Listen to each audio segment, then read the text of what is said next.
Welcome to Nintendo Dads, episode 436, recorded on July 20th, 2023. On tonight's episode, Tim and Jesse attempt to switch brains for a Freaky Friday type event. Famicom, NES celebrate 40 years. How did Nintendo do it the first half of 2023? And what we've been playing. Jesse, you know what to do.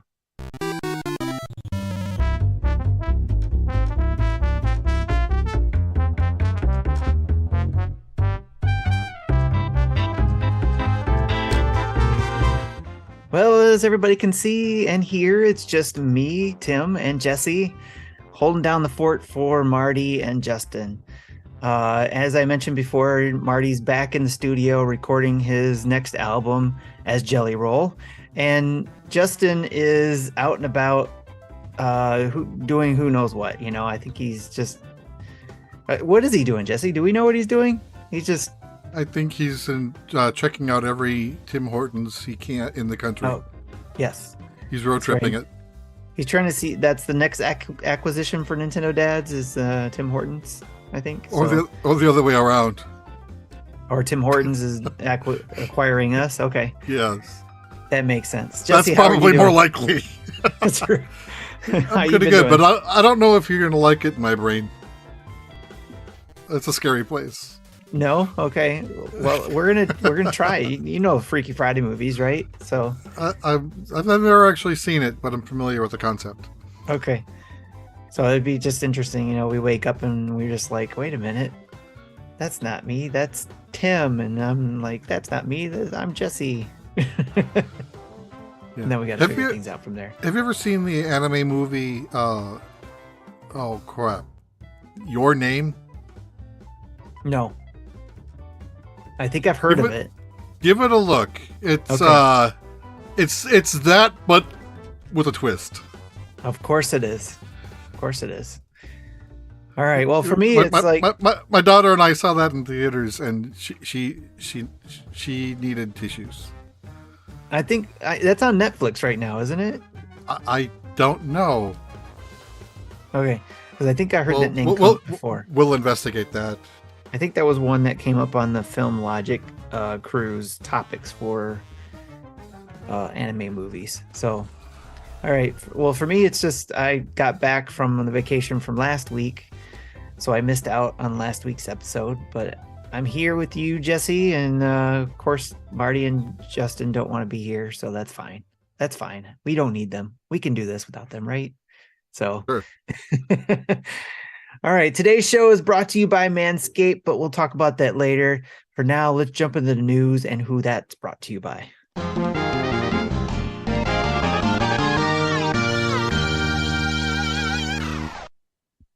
The news and the ad-free version of this podcast is brought to you by patreon.com/NintendoDads. Huge thanks to all of our Patreons out there who help support us to do the ad-free version so that if you don't want to hear us talk about Manscaped or any of the other ads that pop up throughout our show, you can participate by paying $1 or more on our Patreon to get the ad-free version every week. And what's nice is, I don't know if you've noticed this, Jesse, but on Patreon, they have a new player on there that allows you to listen to things a little bit easier. Although if you don't want to use their player, you can, of course, get the RSS feed and plug it into your podcast tool of choice. A lot of them allow you to bring in RSS feeds, and you can listen to it from there. Yeah, I've been using the RSS feed since the start, so I've never really noticed that there's a player in Patreon. But it's cool that there is a web player. Yeah, it's about time, and they updated that too. So because there's a lot of Patreon podcasts that use that feed. So looks like Your Name is only streamable on Crunchyroll. Okay. Which likely requires a subscription. I don't think they have free content anymore. Okay. That's Sony's, isn't it? Crunchyroll? Yeah, I think so. Okay. Crunchyroll is pretty much like the big player after they merged with Funimation. Ah, that's right. All right. Yeah, I'll have to put that down on my watch list. But yeah, when you do, let me know what you think, because it's It's a good one. No, let me put this down so I don't forget anime. Yeah, but There it is. Yeah, that is the one that they were talking about. Is it No Name or Your Name? Your Name. Your Name. Okay. That's what it is. Okay. Yeah, that is the Yeah. one they were talking about. Several years ago, we had a theatrical release, and my daughter and I saw it. It was fun. Yeah, that's what I heard. I heard that was. All right. Well, let's jump right into the news. And we got just a couple items here. It's not going to be too much. But the first thing that I wanted to talk about that I got excited about was the EA Sports calls FC24 on Nintendo Switch a huge achievement. So thanks to IGN's article, I learned about this, that FC24, this is their new soccer game for us here in America, Yeah, football everywhere the else.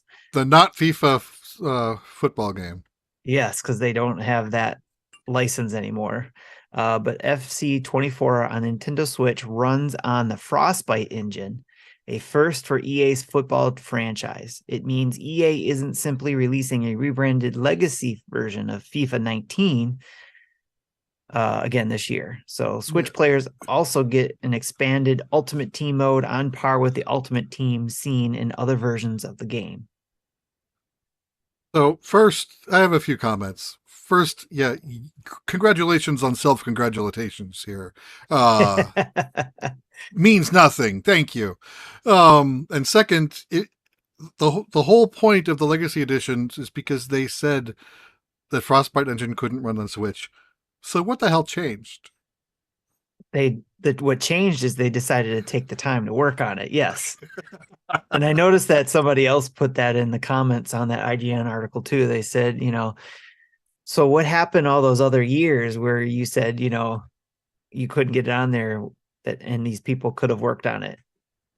It's like 7 years into the Switch's life cycle and you're like, oh, look, Frostbite works.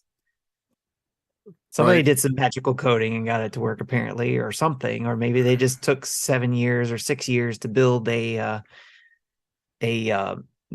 middleware to help get it to work or something. I don't know.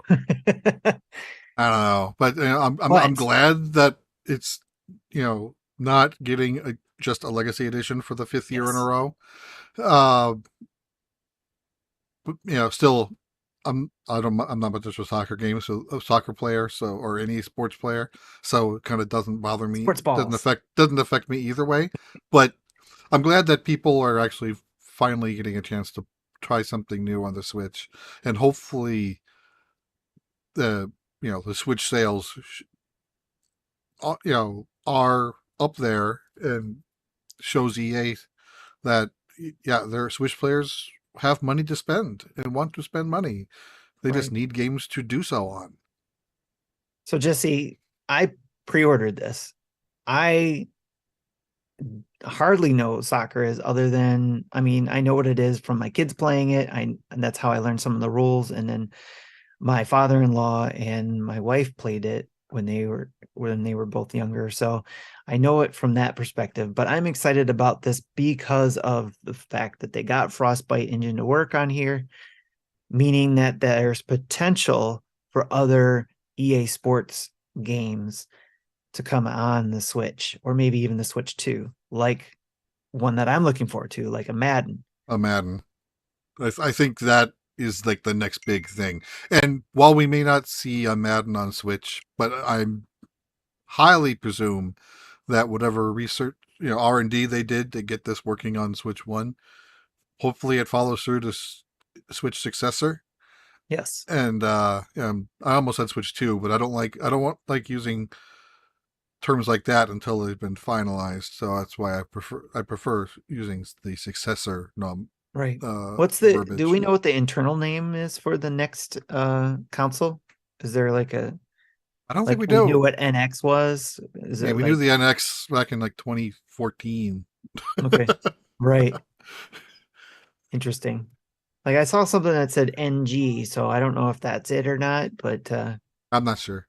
yeah, I'm not sure either. But anyways, that's what I'm excited for. There's potential here that I believe could lead to more. Like you said, if enough people buy it and the Switch audience proves to EA that there is a market for sports games, for their sports games on the Switch, I believe this could lead to more, including what Chris HL and I are hoping for is, of course, NHL 94 of some sort on there, or at least even I would take even the latest NHL game on there. But if they do a NHL 94 rewind, bring that on there somehow, some way, that would be awesome. And some other people, when we were talking about this in our Discord, were some other people that they were hoping they would see is maybe even like the arcade games, like NFL Blitz or NFL Hits, or was it NHL Hits? So all of those different arcadey type sports games. Wasn't it NFL Blitz? NFL Blitz, yeah, NFL Blitz and Don't they also own NBA an Jam, NBA Jam? Yeah. yeah.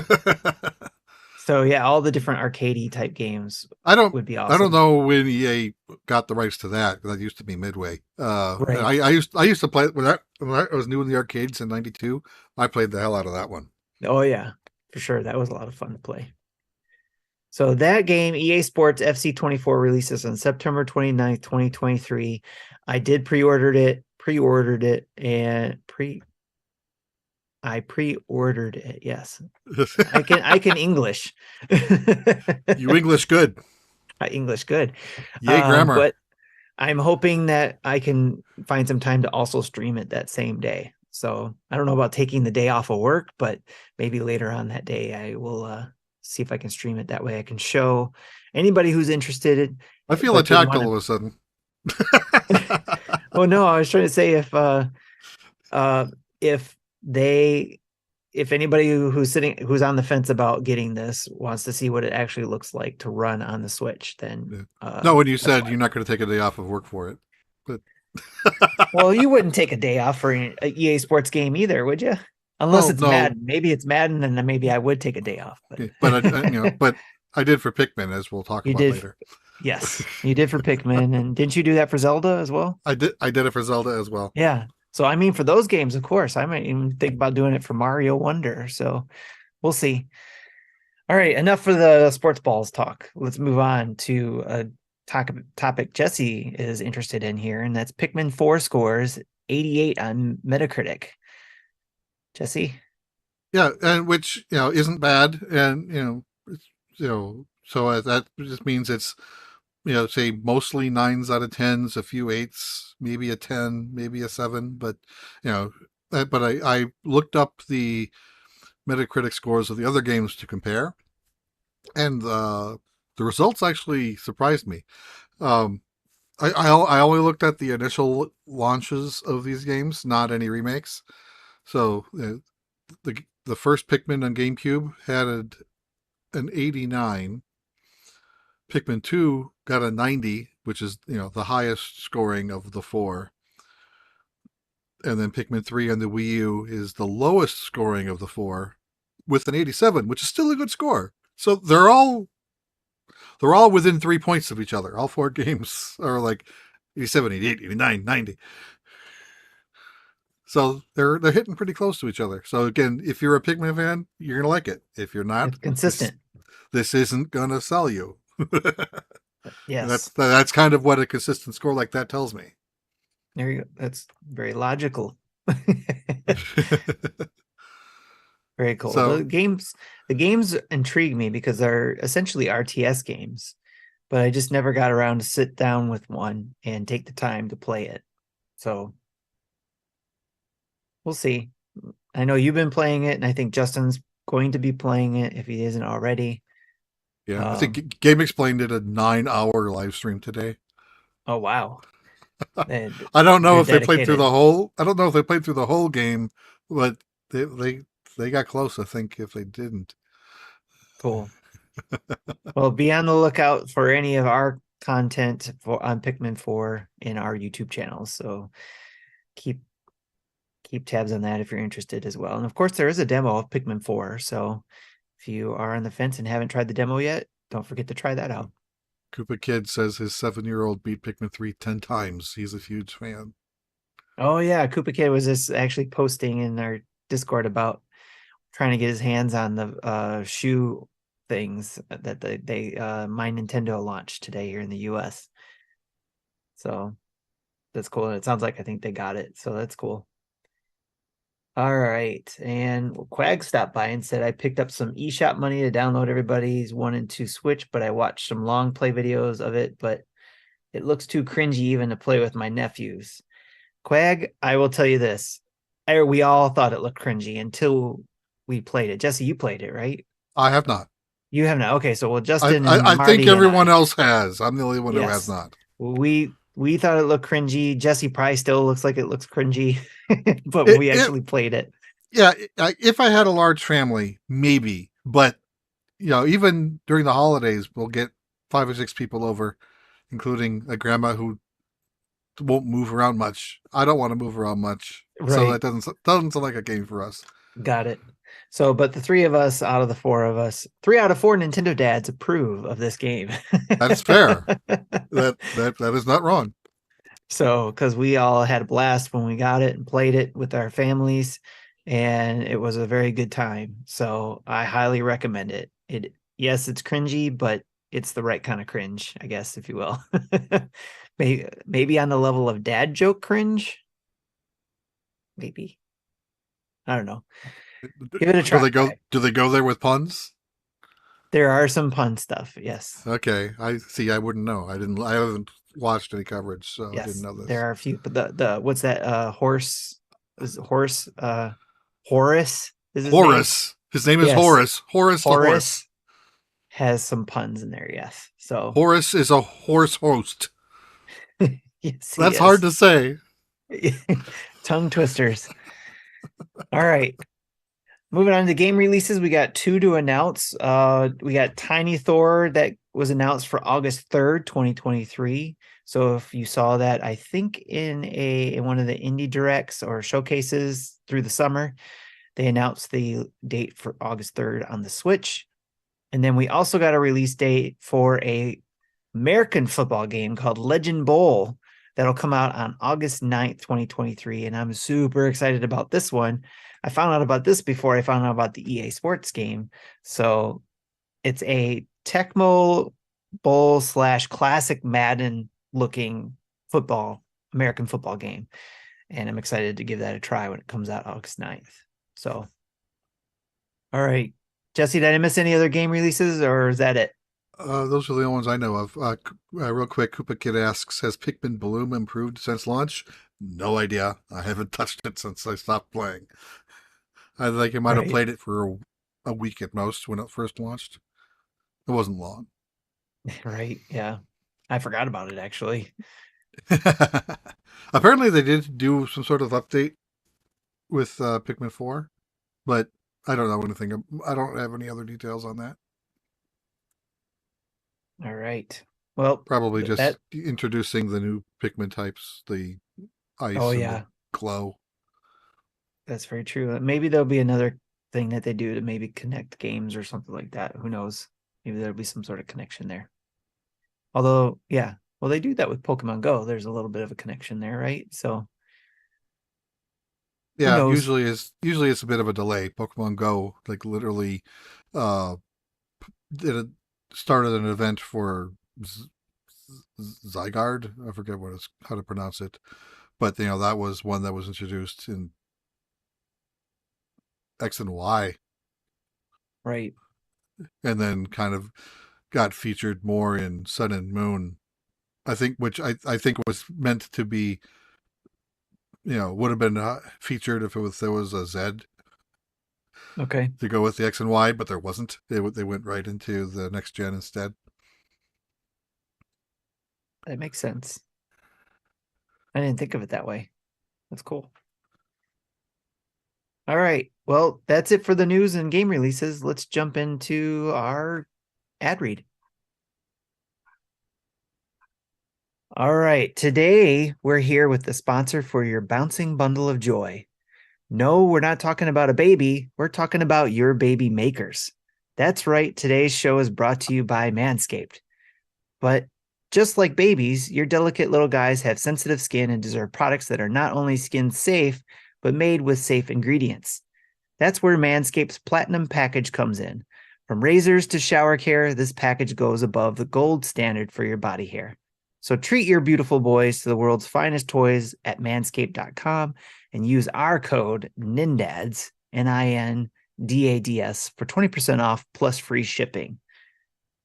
You can use the code on things such as the Manscaped Platinum Package 4.0, being one of the top one-stop shop for the man who deserves it all. They designed this package to allow you to fully align your entire hygiene routine with elite products.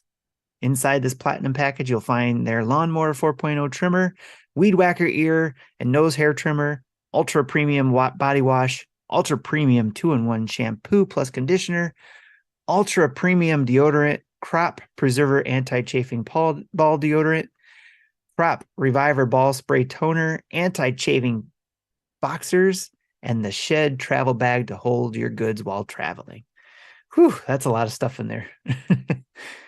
Anyways, get 20% off and free shipping with the code NINDADS at manscaped.com to get your Manscaped Platinum Package 4.0. All of those things I mentioned at 20% off, and again for free shipping.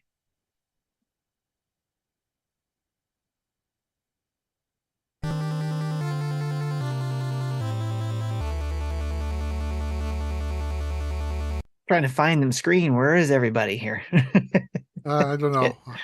I can't go find anywhere. you, Jesse. Where'd you go? Oh man. All right, there you are. Okay. All right, so we got a let's discuss, and we got a couple topics here. We'll say we actually had three in here, but we're going to save one for the next show for hopefully the other gentleman to be able to answer as well. But the first one we've got is, how did Nintendo do in the first half to 2023? Yes, we've already been through 6 months of 2023. Isn't that crazy? Just seems like yesterday we had our prediction show, you know? Yeah, when I first saw this question, I'm like, there was a movie and a game. What else was there? So I brought up my release list. That Nice. the primary tab is future games, but once they come out, I do move them into an archive page, which is Okay. sorted by year. So I've got a list of at least the notable releases up until you know well tomorrow with Pikmin 4's release. Right. Well, that'll be the second half. Right.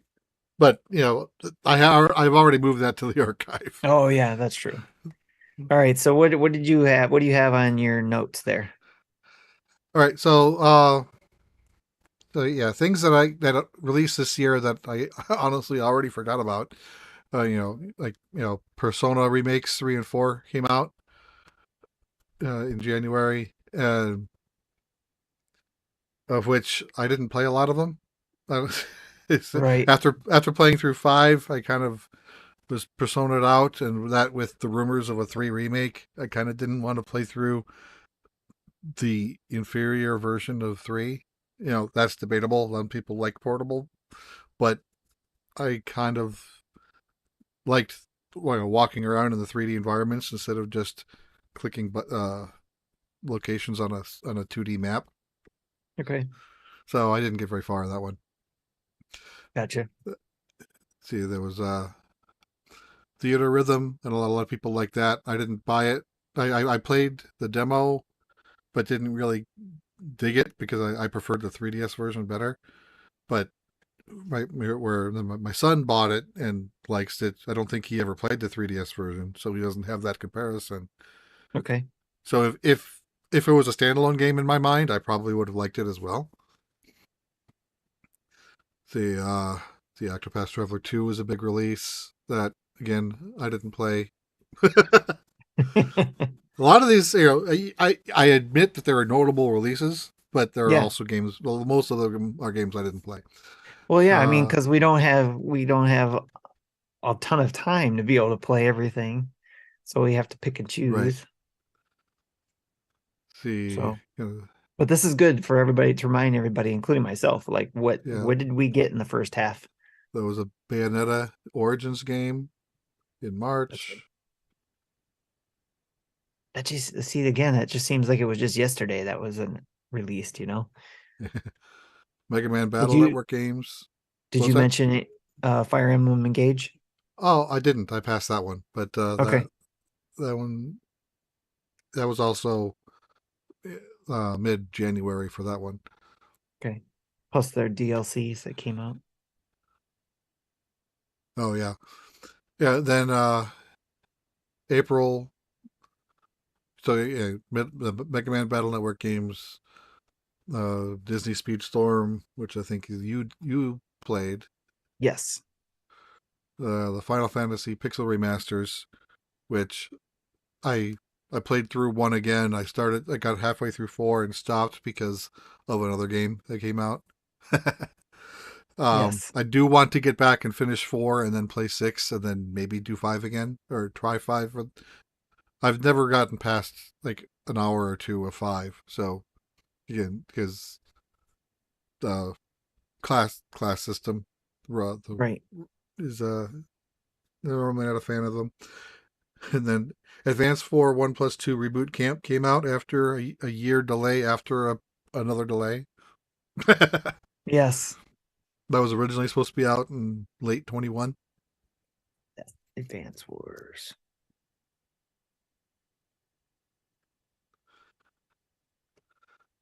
1 and 2. Then Picross S9 came out like 2 weeks before Zelda, and I played a little bit of that and then completely shelved it. And and then I did pick that up again when I finished Zelda as just quick little time killers. So that obviously this week I didn't want to do anything significant because knowing Pikmin was coming. Right. Kirby and the Forgotten Land was last year. That was like May of last year, I think. So that's a year old Yes. already. Yes. Was that Koopa on your Kid has list asked. by accident? Oh, okay. Koopa Kid asked about that in chat. Oh, okay. Gotcha. So yeah, and then also in April, of course, we had the Mario Brothers movie. Yes. He goes, "Wow, I'm off." Yeah, yeah, you are. And uh, someone in Discord, someone said that the Mario movie has almost as many is running still today in the same number of theaters as The Flash, or it's like just a few shorter than The Right. Flash, Yeah, I saw that. which That was which isn't even a month old, right. or barely a month old. Yeah, that was Mikey Burgett. Yeah, he's been updating us on the financials. It looks like it's like 20 million away from 1.35 billion.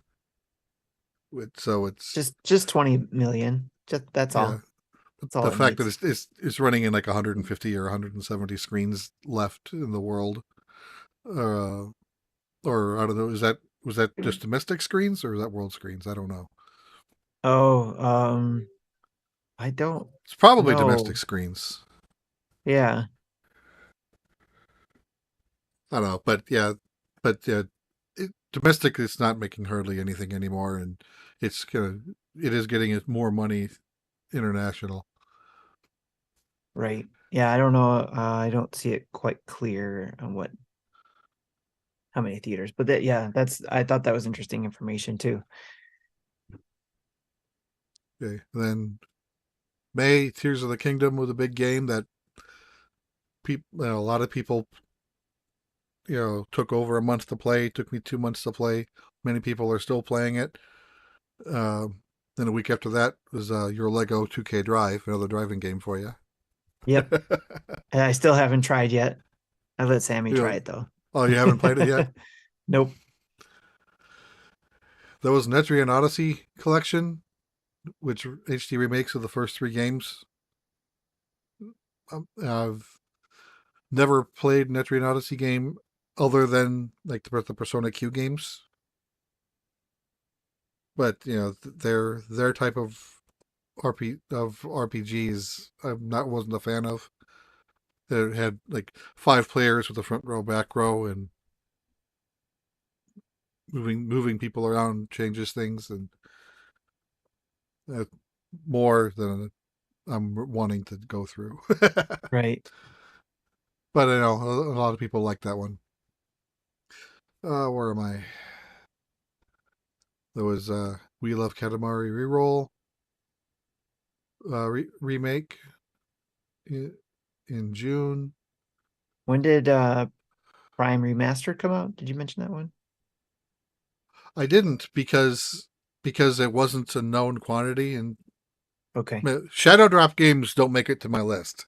So gotcha. yeah, so I forgot about Prime. That's a big one for me. But that was February. Yeah, that was the February direct, I believe, that was dropped in. Yeah. So, yeah, See. trying to keep tabs on it. In fact, I'm trying to look for a list to see if there's someone like a overall list that can be followed. But most of the time, the lists are about what's coming and not necessarily what's already been released. Right. And then I think the last game of note at the release at the end of June was Ghost Trick Phantom Detective. Another game that I want to get back That's to, right.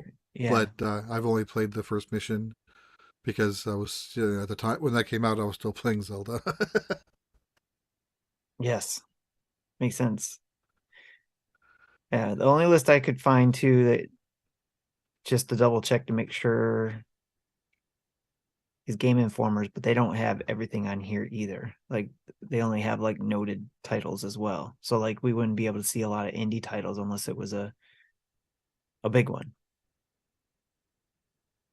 Right. I So normally add games to this list if they're featured in some sort of direct or like E3 presentation by okay. any, like if Xbox says here's a game come that you've never seen before, and then 2 days later we say, oh, it's also coming to Switch. I'll add that to the list. Right. Okay. Oh, like GoldenEye. That was January. Oh, was it? Yeah, That that was came out. also wasn't that also a Shadow Drop? Or do we That know about?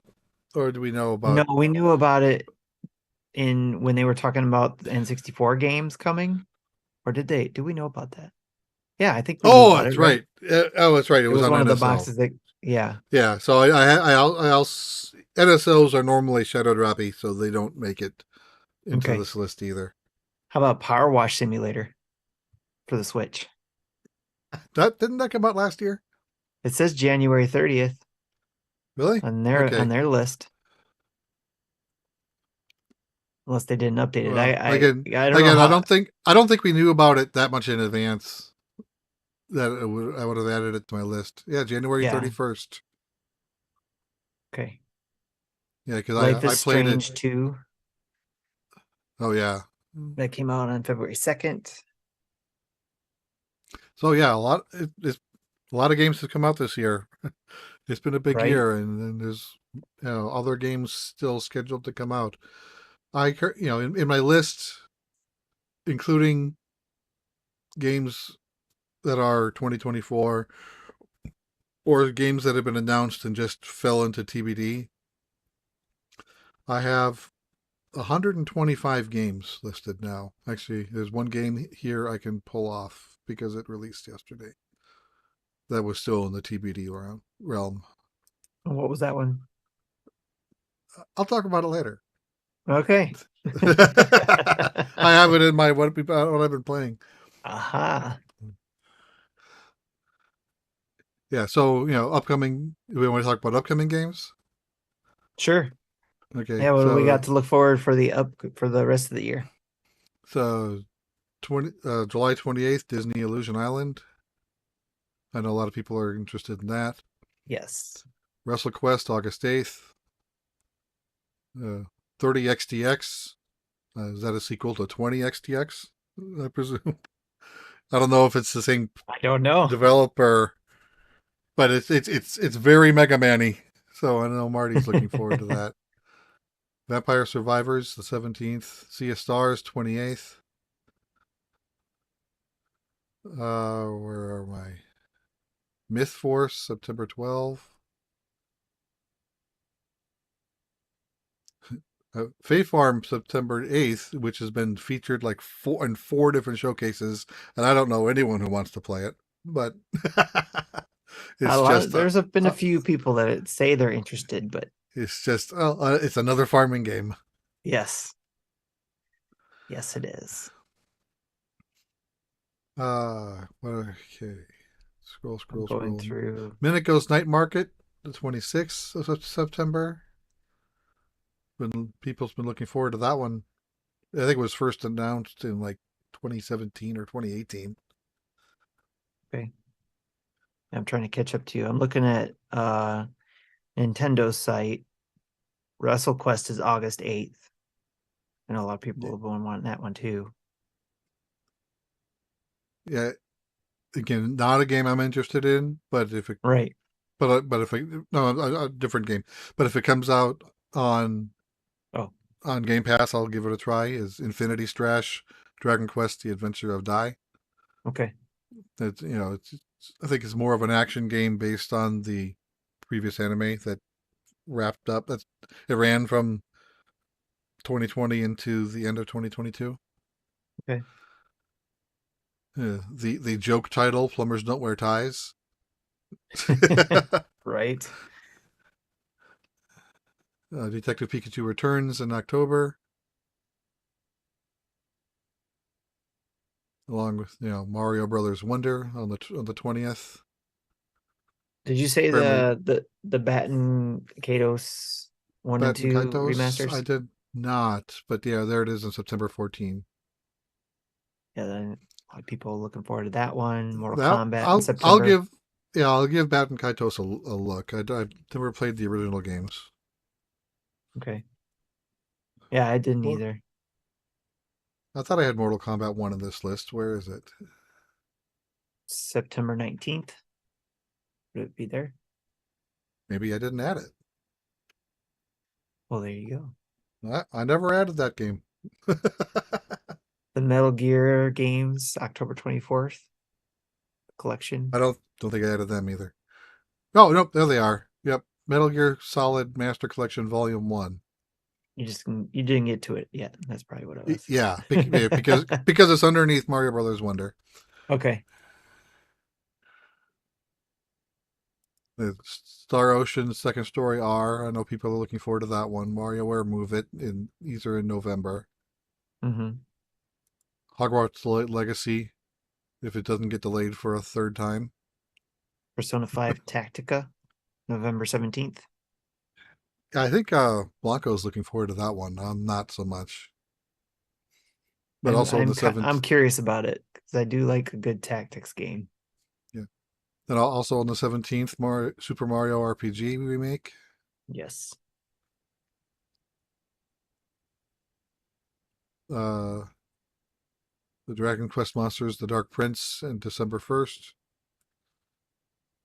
And then there's a few other fall 2023 games still listed here, including Batman Arkham Trilogy, Yes. Escape Academy, the complete edition, which I think there's another set of DLC coming for that, and then the complete edition will include both DLCs. I bought this on PlayStation 5 when it first came out, and so already, I've played through that and most of the first DLC. I don't think I failed the final mission. Like, it's a lot of time limited stuff and weird things. Then Jackpot Party Pack 10. That's usually October. Pokemon Scarlet Violet DLC Part 1 Oh yeah. and Sonic Superstars. Yes. Koopa Kid mentioned that one in October, possibly. And then I have 2 October games following a December game, so I need to move those up. I have them sorted wrong. A couple other ones to note. Rift of the Necro Dancer we saw at an indie showcase. That one looked Oh yeah. interesting. That comes out sometime in 2023. Oh yeah, there's a whole bunch of 2023 stuff that I have up near the all listed after the December stuff. Right. So there's Fantasy Life Hopefully. I, The Girl Who Steals Time, Yes. Gunbrella. That is one I think Justin's waiting for. I'm looking forward to seeing what that one is too. Little Nemo and the Guardians of Slumberland. Ah, yes. I Pepper know a lot of Grinder, a people. lot of people were looking forward to. The Plucky Squire, I'm looking forward to. So Star Wars going, Hunters, Steam World Build. oh, that's number one on my list, Steam World Build. All right. So first half of 2023 was pretty darn good, I would think. And it looks like the second half is looking pretty good too, especially with rumors that we keep hearing. But we'll talk about that later about the rumors.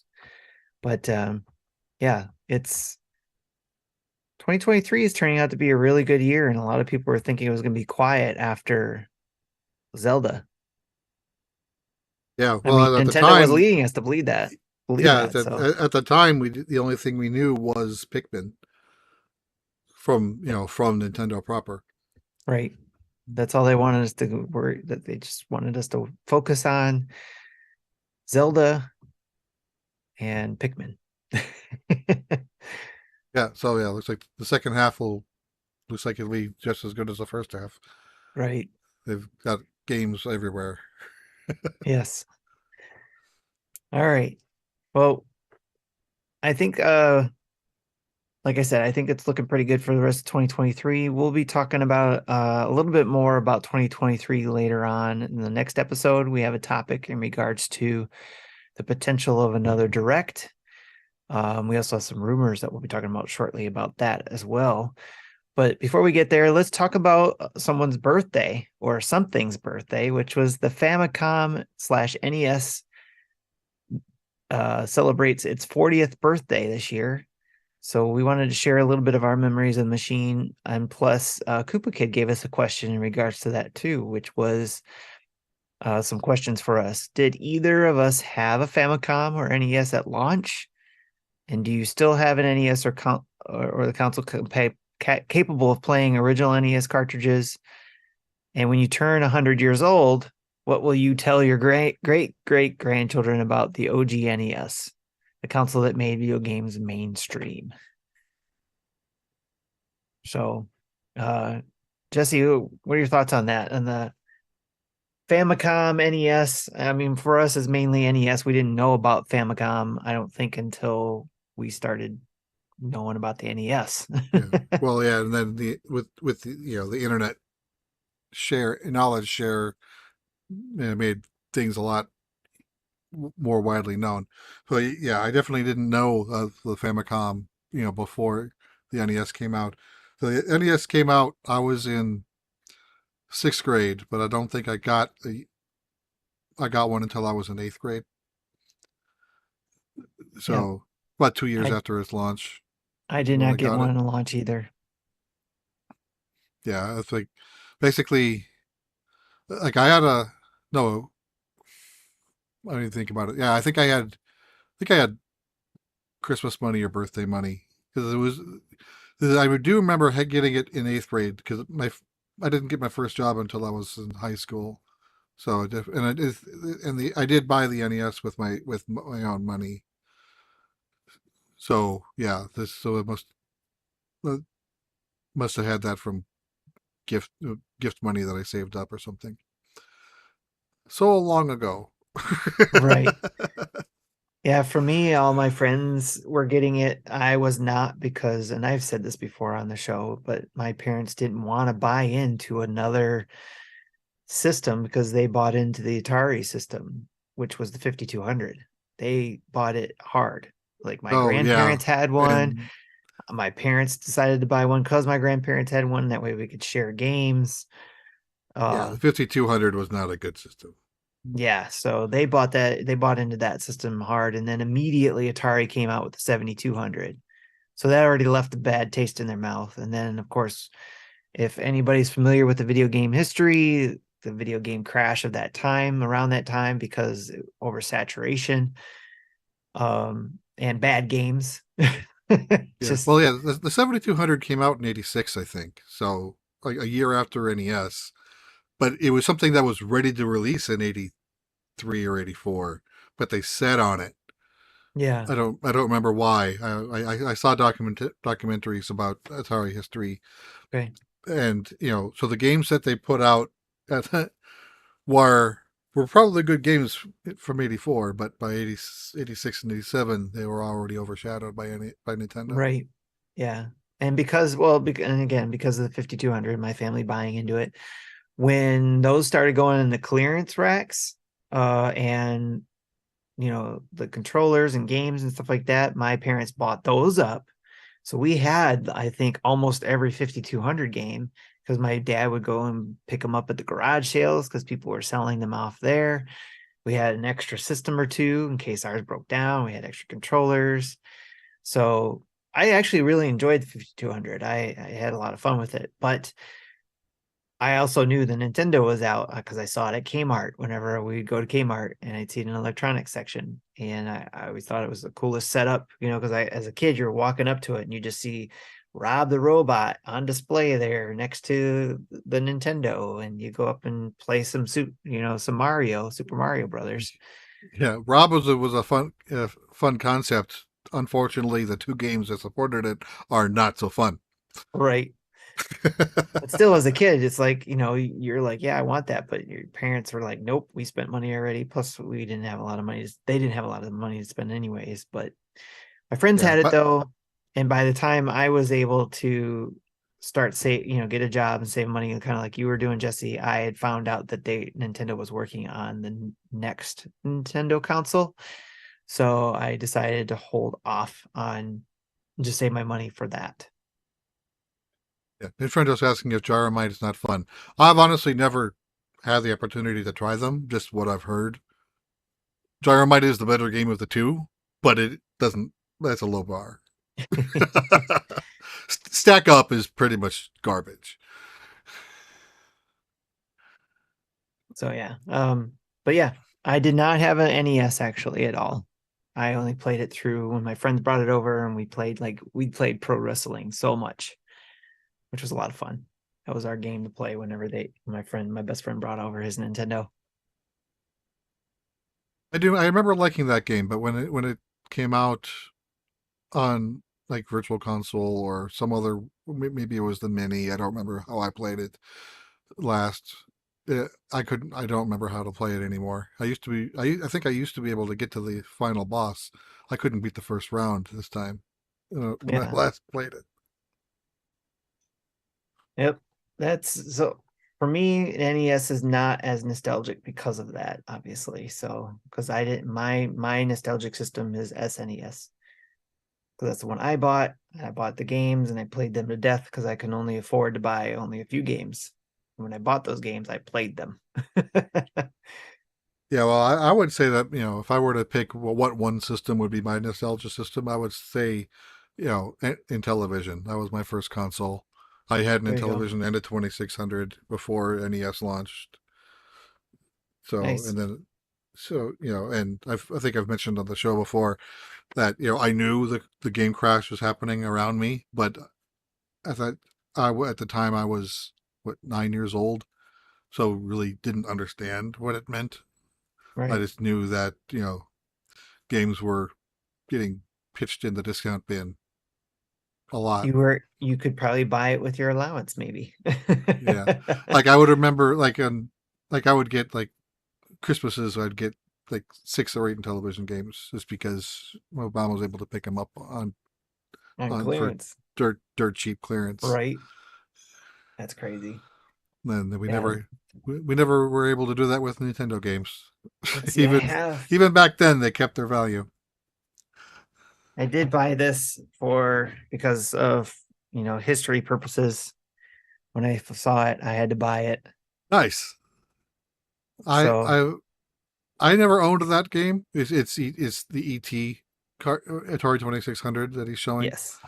A friend of mine did own it, and we tried playing it, and we had no idea what was going on.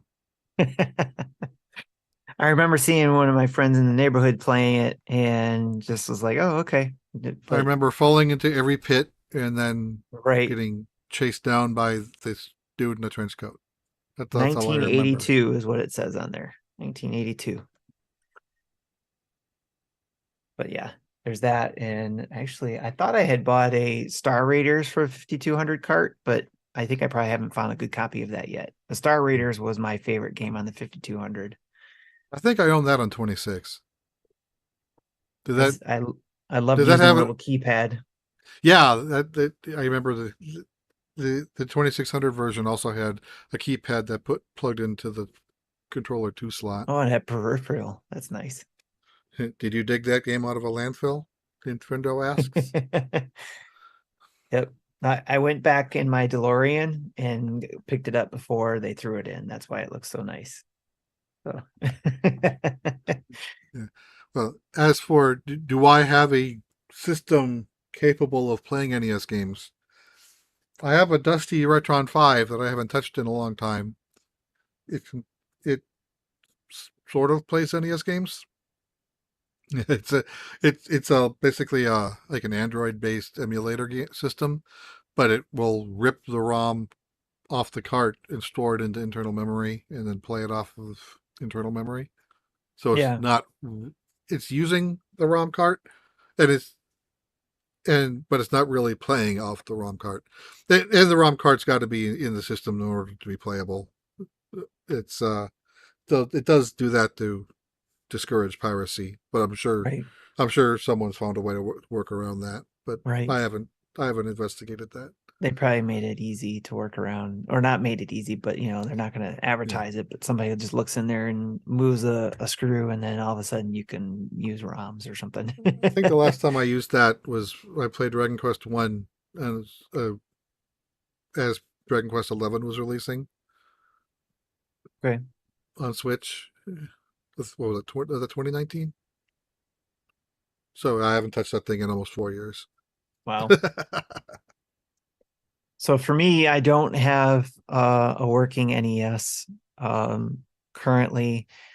I have friends who are into the retro stuff and still play and still have their original systems, or for the most part have a original system. Like I have a friend who actually has his own retro, um not necessarily podcast, but he's got a Facebook page called Retro Video Games Zone. So if you're on Facebook, go check it out.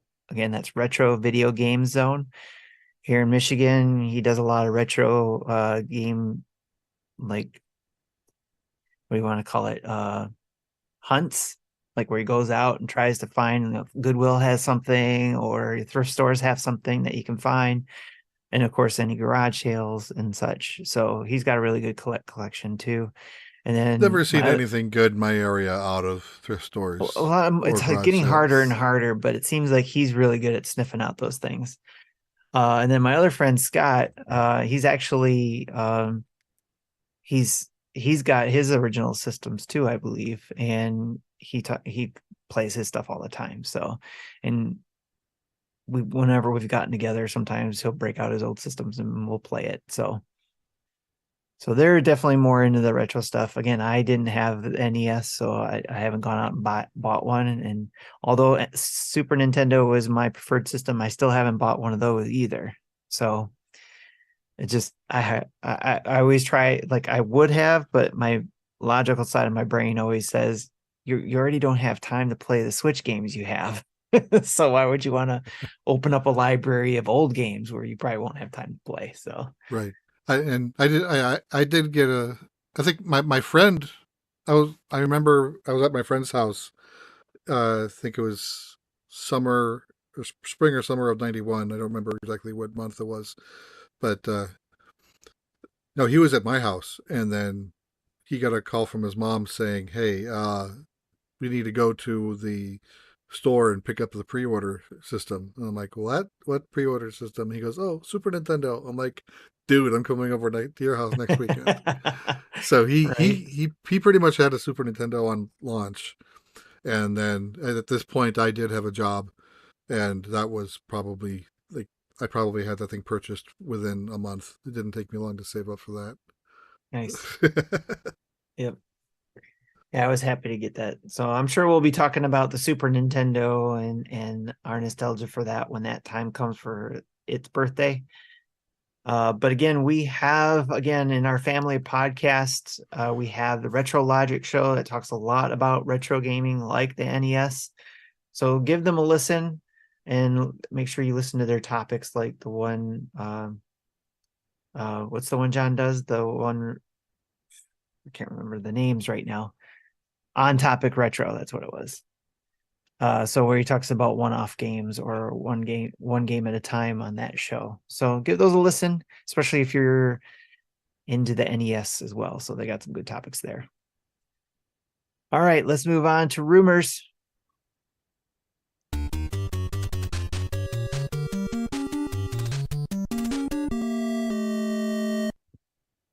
All right, first shout out to Ms. for resubscribing for 32 months.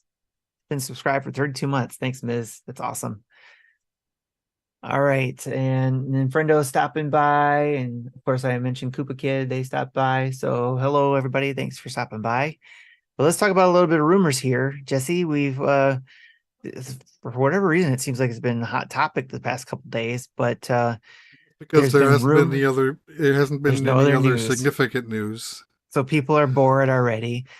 As Yep. if the Nintendo Direct we got already back in June, or was it July? No, it was June, late June, right? Right at the end of June. I can find Wasn't out. enough. I listed it.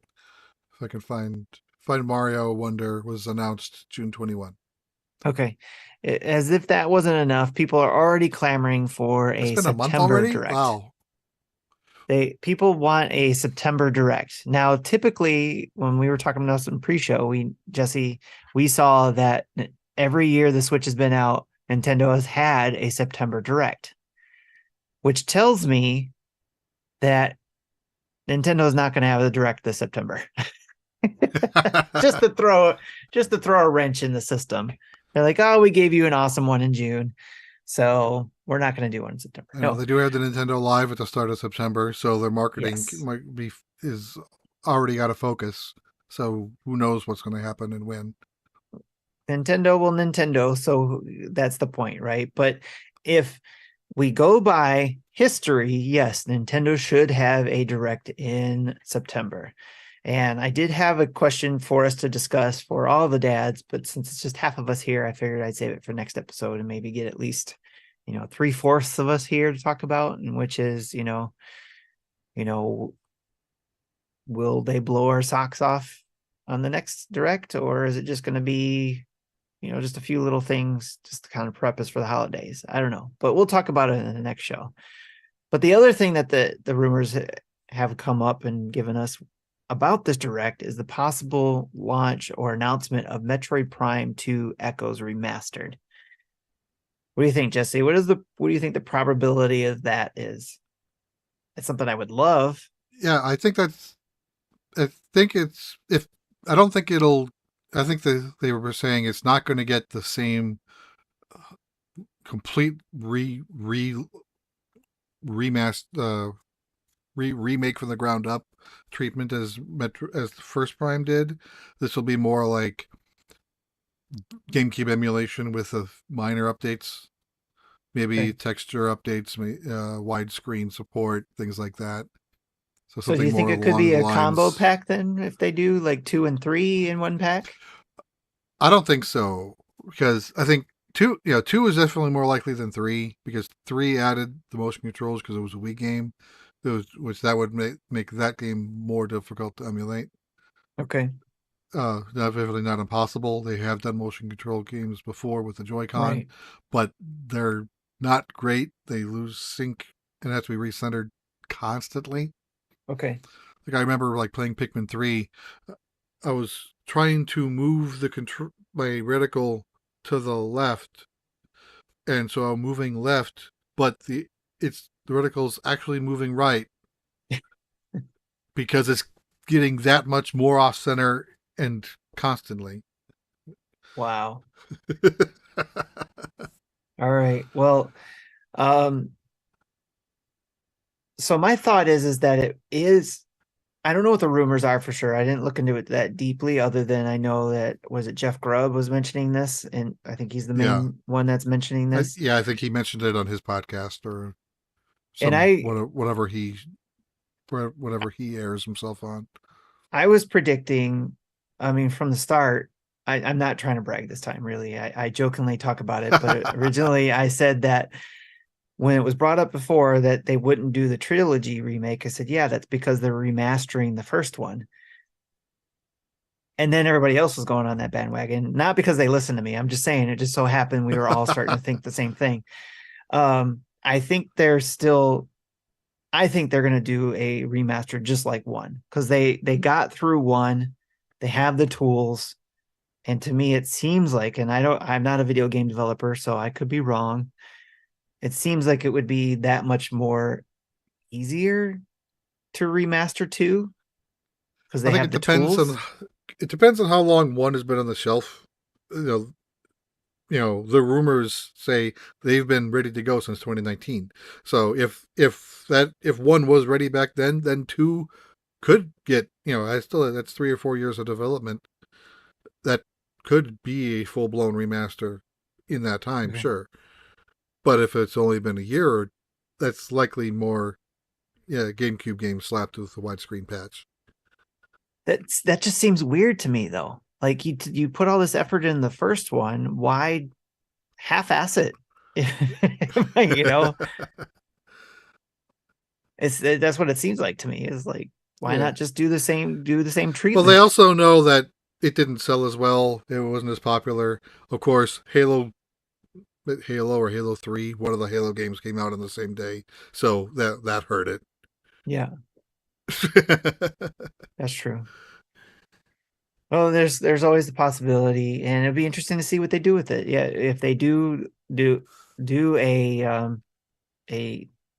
like what you said, what was it? Not necessarily a full remaster, but a just a remake or whatever we want to call it, a Like, enhanced version. yeah, enhanced emulation, like they Okay. did with If 3D All Stars, the Mario games.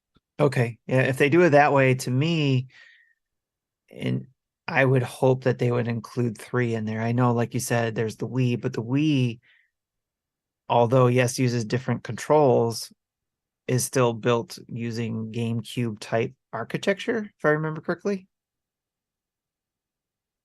Yeah, well, in terms of processor, yeah, you know, they are. It does use an upgraded processor from what was in the GameCube. Okay. So that's how the Potentially. game. It's just gonna That's how. Yeah. So the code will run. Sure. It's just getting the right. controls to work The right controls is the part, right. problem. Yeah. Somebody who's been able to work out the controls for N64 games and some like not Twilight Princess, the other Zelda game that came out. Majora. The What's that? Which one? Which The Zelda one game? that came out on the Wii. Oh, The Twilight Princess. Not Twilight Princess, the other one.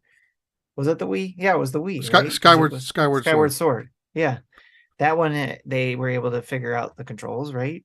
Or at least fix them.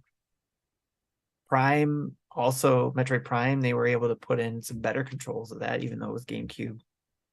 They were able to add modern day controls. So anything is possible, I think, these days now, since we've been all like things we thought would never happen have happened.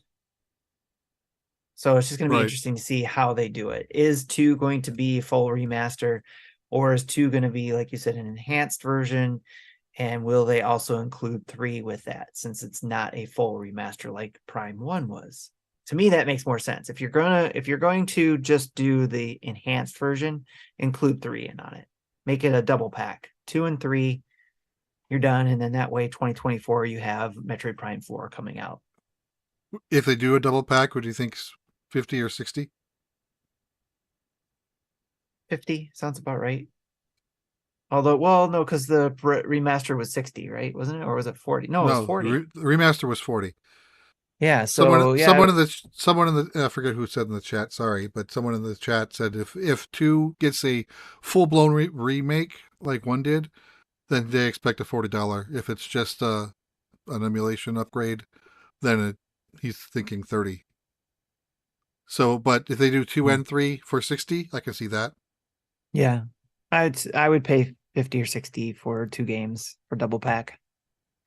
So, Cool.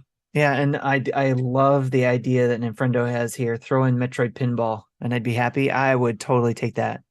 Let me play it, Oh, and there's your $70 price tag right there. let me play it like this. Tate Play, mode. yes, I would scream like a little girl at a Taylor Swift concert. How's that? Okay, that was awfully specific, but okay. And you had to think about that one. I had to put them all together. It's like, okay, where would they scream at? Because I mean, unless you think, because originally I was thinking those girls that would scream at in those old videos of the Beatles. Do you remember those? Or like, Yeah, the girls are screaming like that, like there. the Ed Sullivan Show. Yes, I could do that, but then I didn't want to sound too old when I said Too that. late. But too late now.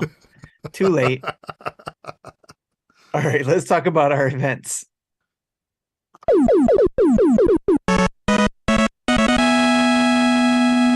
right, we got Discord community events, which is the table, which is happening tonight if you're listening to the recording, or tomorrow if you're watching us live right now.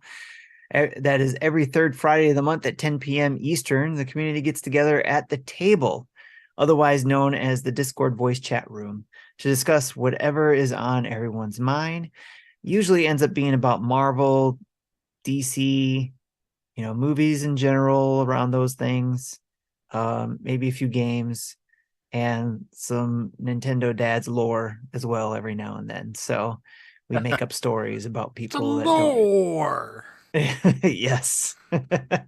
So you want to join in, subscribe to us via Patreon or Twitch, get access to Discord, and join in on a schwack load of events like the table and Monthly Mayhem. Speaking of Monthly Mayhem, we still have the Monthly Mayhem for pick one of the 4 subscription services, such as Luna, Game Pass, PlayStation Plus, or NSO.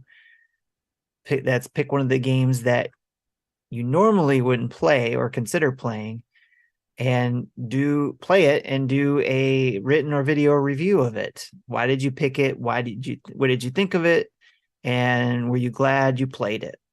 So the best reviews will get $15 eShop card, and then there'll be a drawing for the rest of the reviews for a $10 eShop card. Jesse, are you playing a game in that to participate? I played a game. I am not going back to it. Whether I write something up or not is another question. I'm still on the. Have to think about that. All right. But We'll talk about that when we've been playing. We'll talk about that in a bit. All right. Yeah, I've been trying to mull over what I might play, and I don't know I if Justin ever. Justin has not commented on my suggestion for him. What did you suggest for him? Mario's Picross. Oh, that's right. I remember that. That's right. You did mention that. Yeah, and He just kind of went about it. Yeah, I think he's acting as if I never said that. Because I presume he listens to the shows he's not in. Right. I think so. I think so. We'll find out if he says anything. Yeah. We'll see. Or, Justin just ignores us. He just ignores us. Who? Exactly. No. Justin ignores us. All right, summer game shows. We still got the rest of the summer to get through. So we have the Nintendo Summer Play Tour. I think Orlando's coming up, but if you want to check when they're going to be in your area and if they announced any new areas, go to nintendo.com/events/play-events to look for details on whether they're in your area. I went to it. They have events every weekend through the end of August. Okay.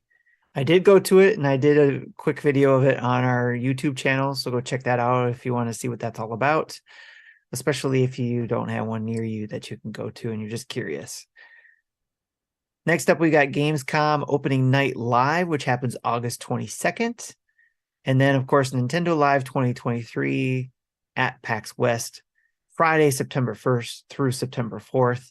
Justin will be there, so if anybody else is going to be there, make sure you send us an email, nintendodads@gmail.com, to let us know that you'll be there and want to meet up with Justin, or say hi and take a picture or whatever. He would love that. And that's why a lot of speculation is that we'll get a direct in September as well. But is it going to be during the event or will it be before? Because if it's before, then it might be the end of August we get an event instead of September. Especially since the event is Let's say, September or it might 1st. drop on September 1st, but they normally don't drop things like that on a Friday. Right. Unless it's a special occasion, maybe it will be Friday, September 1st. Or August 31st, Thursday, August 31st. That's That would just possible. that would be close enough to September, but throw the wrench in like Nintendo usually does. Just to say, ha, y'all thought we were going to do one in September, but no, we did it in August. Or you thought you were done show prepping, but no. That's right. All right. Next up, we also have Extra Life 2023. We're going to start planning. Well, so like we have Nintendo Dads. We're still in the planning stages of what we're going to be doing. Game Pass, they're planning stuff. But Dad's After Dark show has something together already, and that's Drew and John, along with Hambone and Cozy, are getting together. Uzi. Sorry, Cozy. Maybe he is cozy. Maybe he's a cozy guy. We'll find out. Well, Hambone and John and Drew can tell us if he's cozy or not. Cozy are getting together August 19th in Denver for their campaign stream. So yes, that is not in November. It is in August, but that's when they're getting together in Denver. And the current plan is for a 12-hour stream with a break in between prizes and all of that. They'll have more details soon on how donations will factor into those prizes. It's going to be interesting. So stay tuned to them, and we will pass on any information that they give us as well. All right. One new thing, a new segment, or a refresh of a segment, especially since we haven't had much Pokemon Minutes lately. We've now rebranded it to Jesse's Minute. Let's go. And I guess we can use the same music, Jesse. Why not?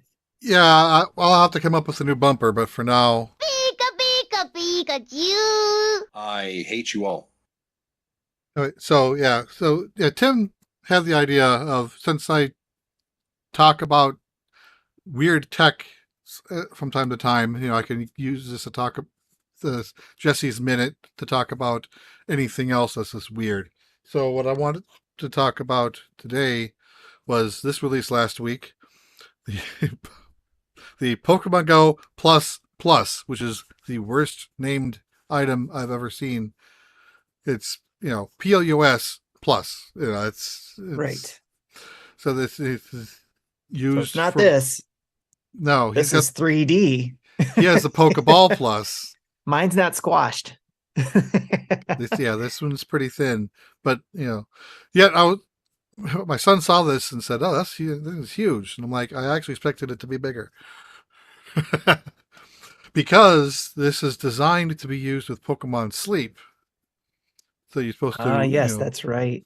Supposed to put this on your mattress, your nightstand, and it's not sure how it does it. Yeah, no, it needs to be on your mattress because I think it notices differences if you're moving around or not. Gotcha.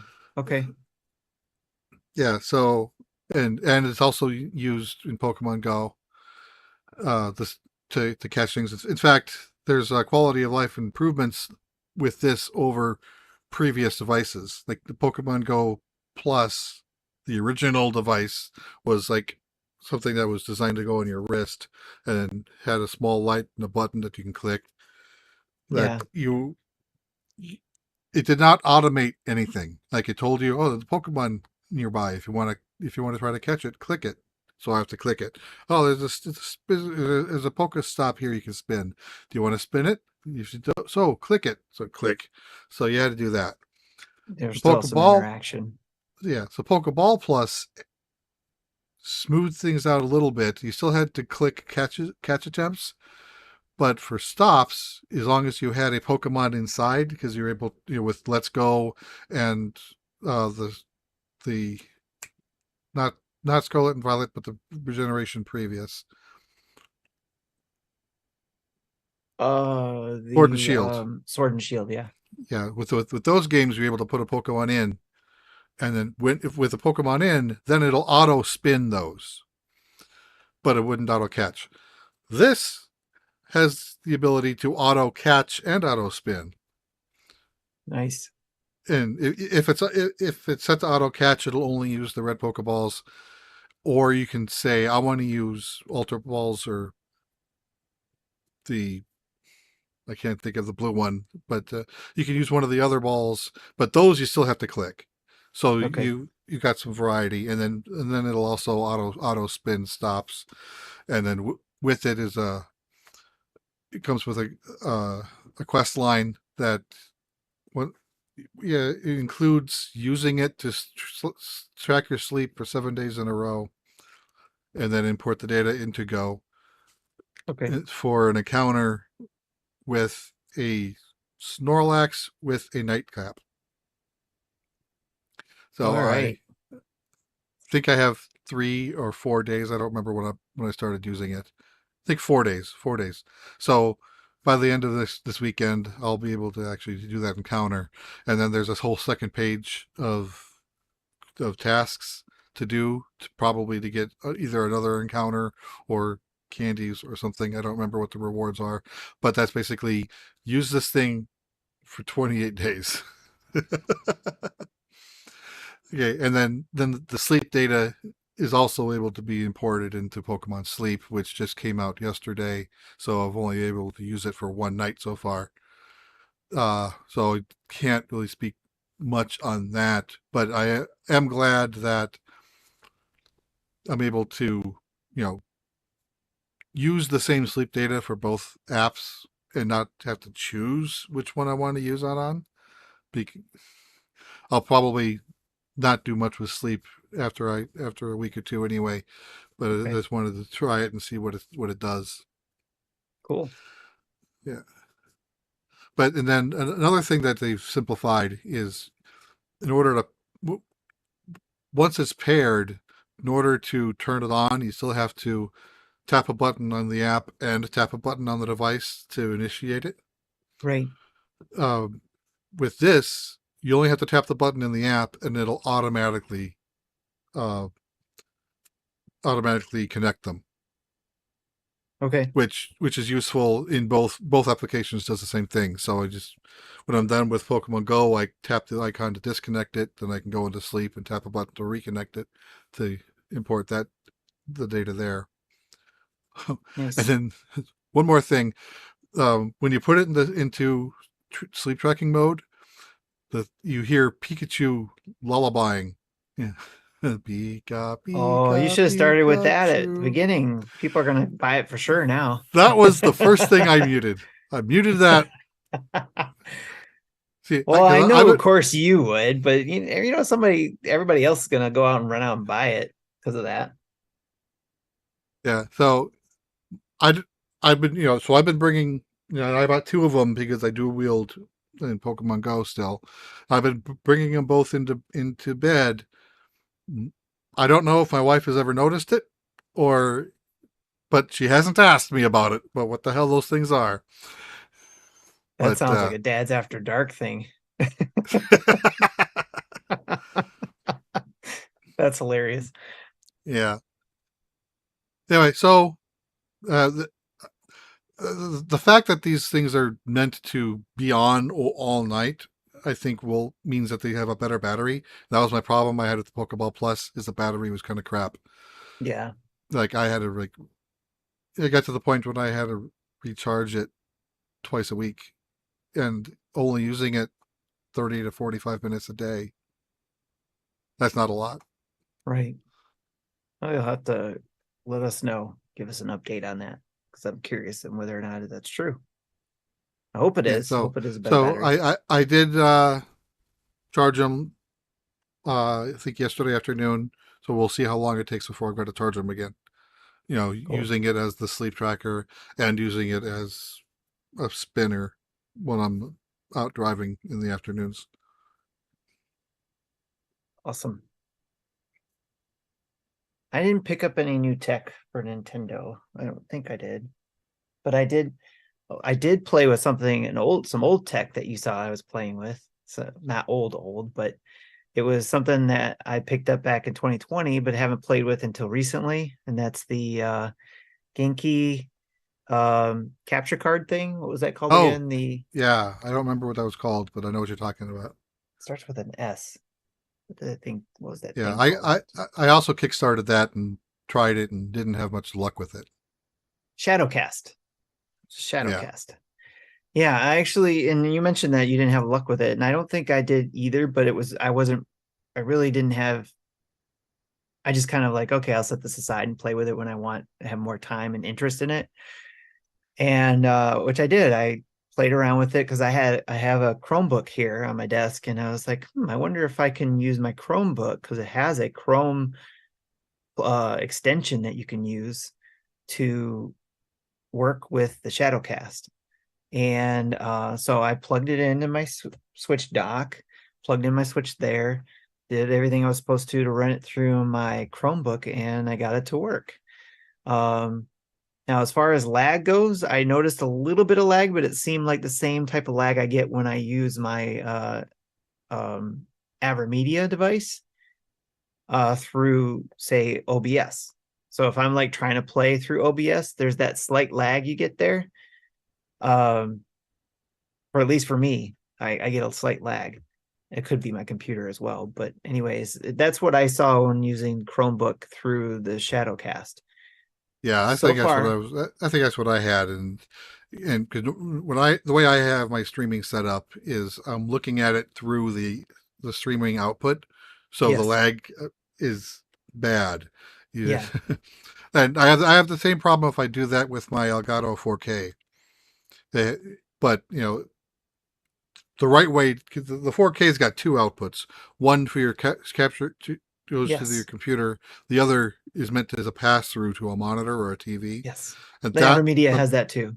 yeah, the pass through is like zero lag, but the recording Correct. has Yeah, if I wanted significant to, I lag. can turn the game on my second monitor because I have it connected that way through the pass through, and then I have no lag and I could play. But a lot of the games I've been testing are a little bit slower. But if I not testing, but when I do a video or first look on it, it's that slight lag isn't enough for me to worry about it.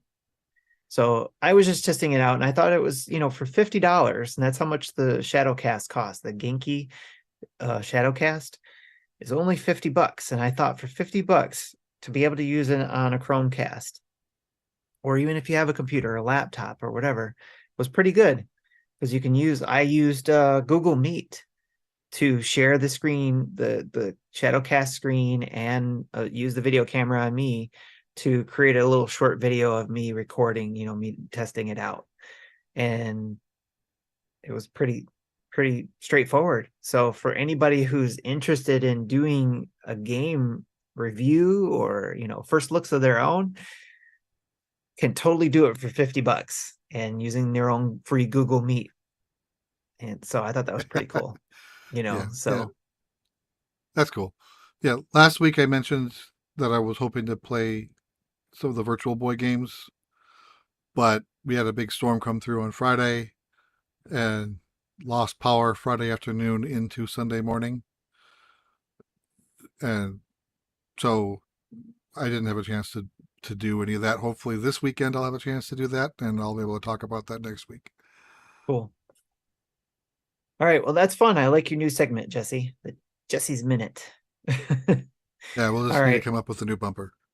All right. So let's go to what we've been playing.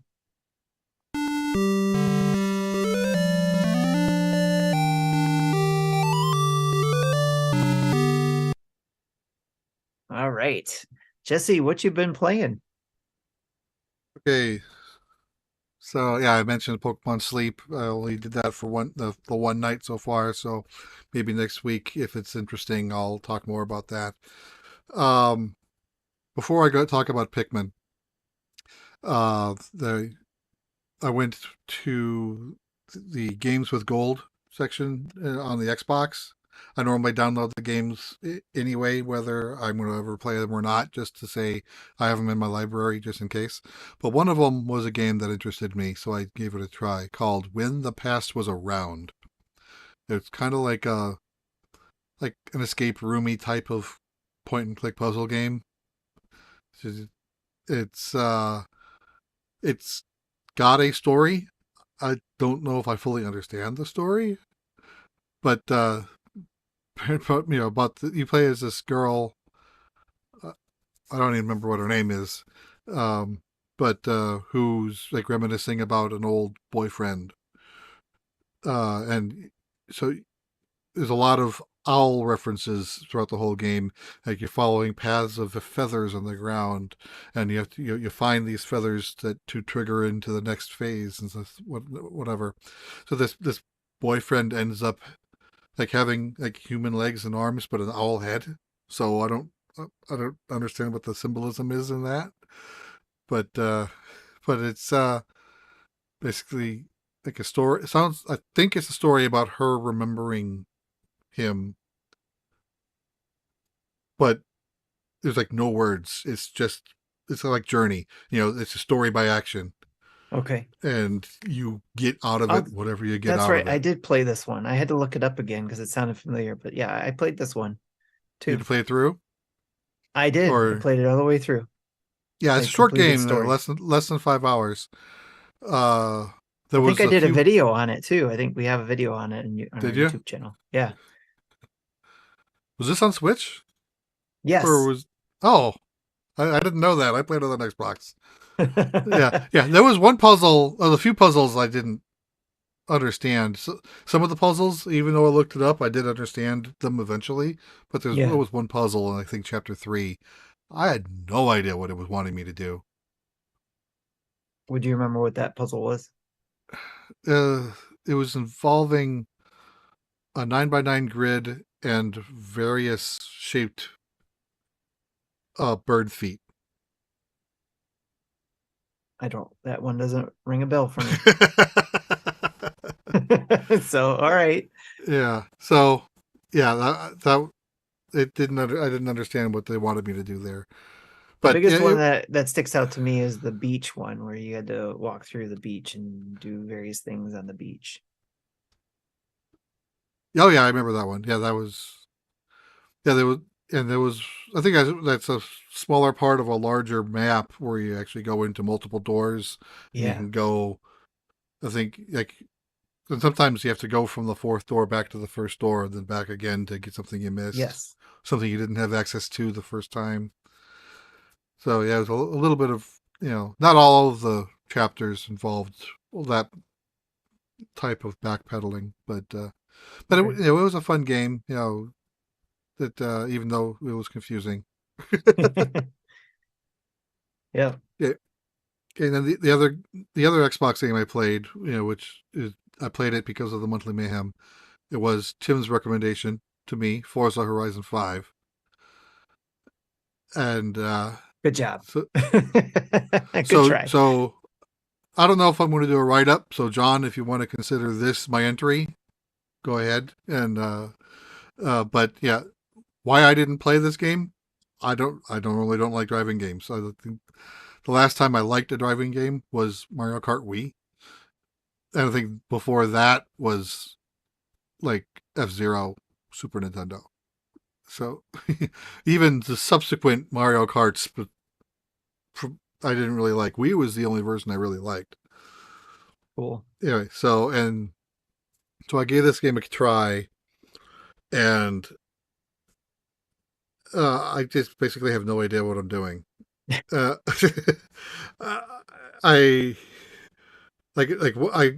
think the second race I did, the first race I did, I got second place.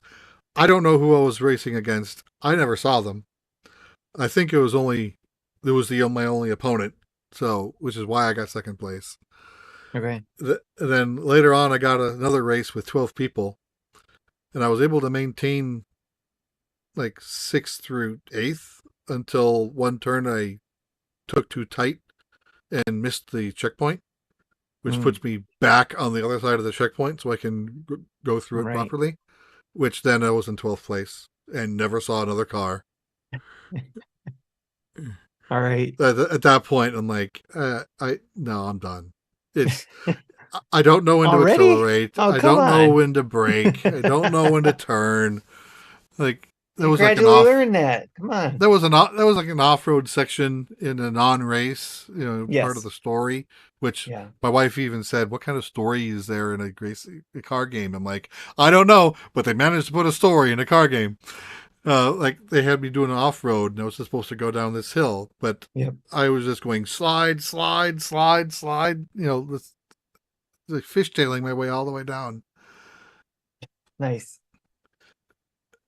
Ms. says it's from my license plate I used on the Need for Speed Underground. Okay, and I did Yes. set did set NINDADS as my license plate, and I put a picture of that in the Discord Yep. to show that I was playing it. So yeah, it's just I don't know what I'm doing, and I think I'm done. But I You gave it a did try try. it. I Yes. I I, I did it. I think I might have played maybe 3 hours over 2 sessions to get as far as I did. Did you do any screen And captures or screen recordings? no, I Capture don't think I any did. thing? Oh, darn. Though, so Other than the the license plate thing. the other cars that I was racing against and with, Hmm. I think I don't know if all of them are other users. I don't have an extensive friend list. I think Tim is like literally my only friend on Xbox. But I saw a Neo Prime 33 car. Uh, and And in I fact, wonder you, if it, you you were in I, that 12 car race. okay. Yeah, I was gonna say, I wonder, I don't know if it was, I couldn't tell you if it was you were playing people live or not, but it sounds like it's just taking ghosts. Yeah, these are ghosts. Okay. That's cool. So you got to go race against me, per se, people that are on your friends list. That's Yeah, cool. so yeah, so yeah, I tried, but it didn't go well. Okay, and then We should take finally, this snippet and just, take a snippet of this video and then say, we can do a clip, YouTube clip of yeah. it or Well, something. John listens to the show. All right, here we go. I'm not eligible to win a prize anyway, so it really doesn't matter. All right. But at least you gave it a try, so that's for Yeah. sure. So then last, I started Pikmin 4. I did a 2-hour stream earlier this afternoon. I started from where I left off in the demo as opposed to starting over. So if you want to watch it from the start, you'll have to go back 2 weeks or so when I played the demo. So between the two videos, I have about 4.5 hours of gameplay. I think I Nice. went through day 4 in the demo and then 5 through 8 in this afternoon. And then Cool. after that, I think I put in another 3 or 4 hours into the game. I think I'm up to, I think I finished day 15 now. So Blanco told me don't know spoilers, but really, there hasn't been anything to Are there? spoil. I was It's gonna say, at are least there? not, at least not. I'm sure there will be, but at this point, it's just been more Pikmin. Okay, Like most of the story at this point has been, you know, explained in the demo. gotcha. So that's kind of, I'd say that's a way to talk about free for all.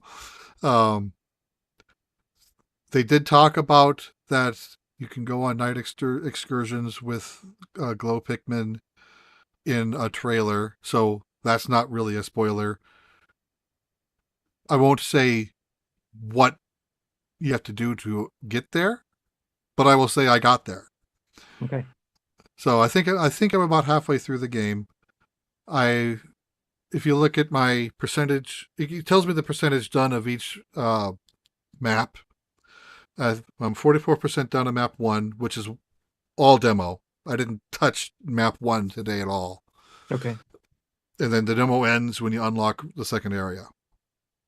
So I played the second area to 44% at the point when I unlocked the third area, which is when I stopped playing this afternoon. okay. And then what I've been playing off stream has been in the third area.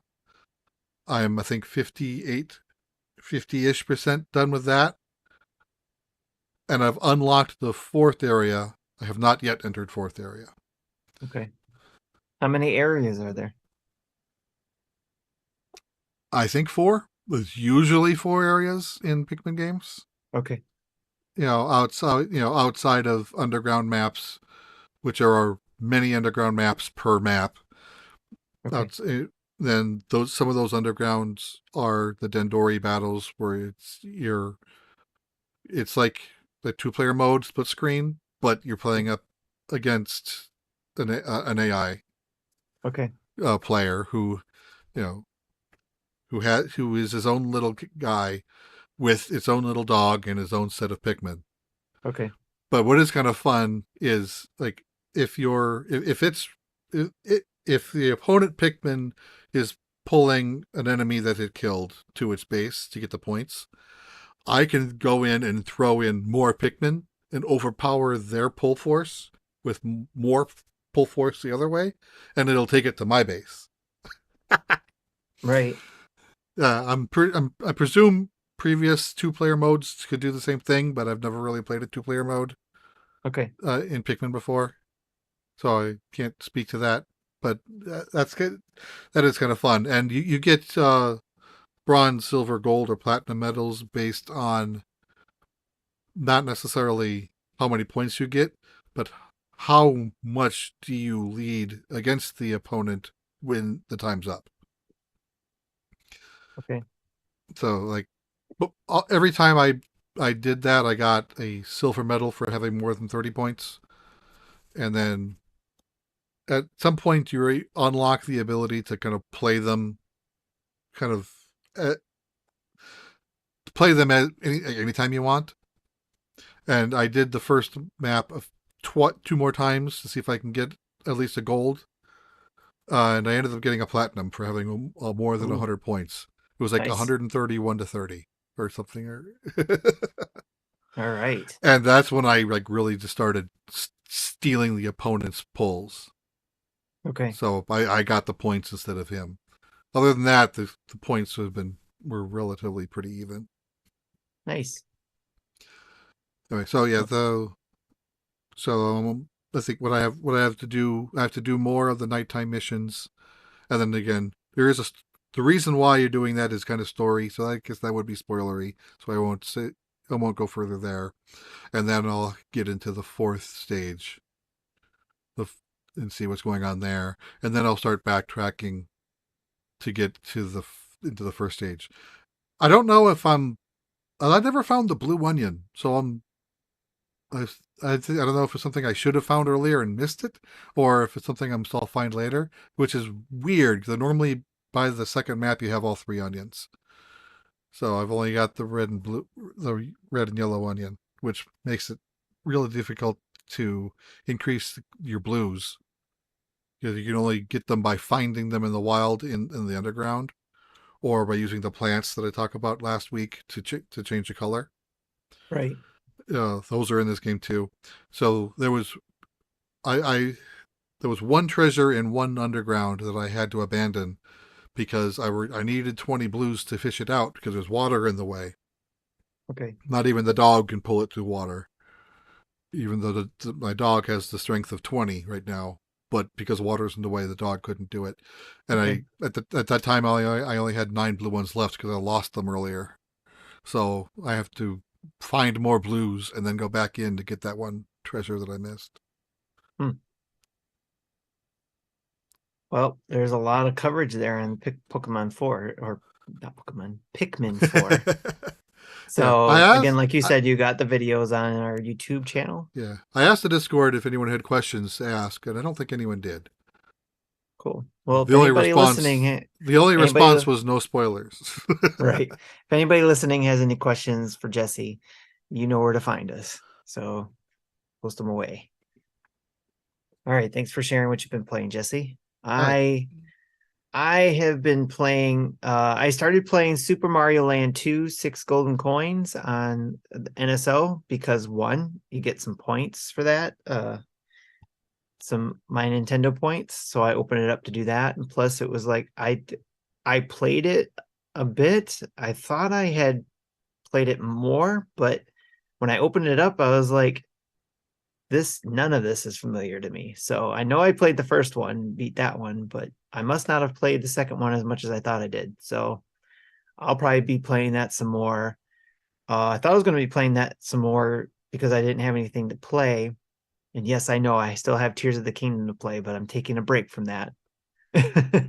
But I actually we got a code for Madshot, a roguelike roguelite game for the Nintendo Switch.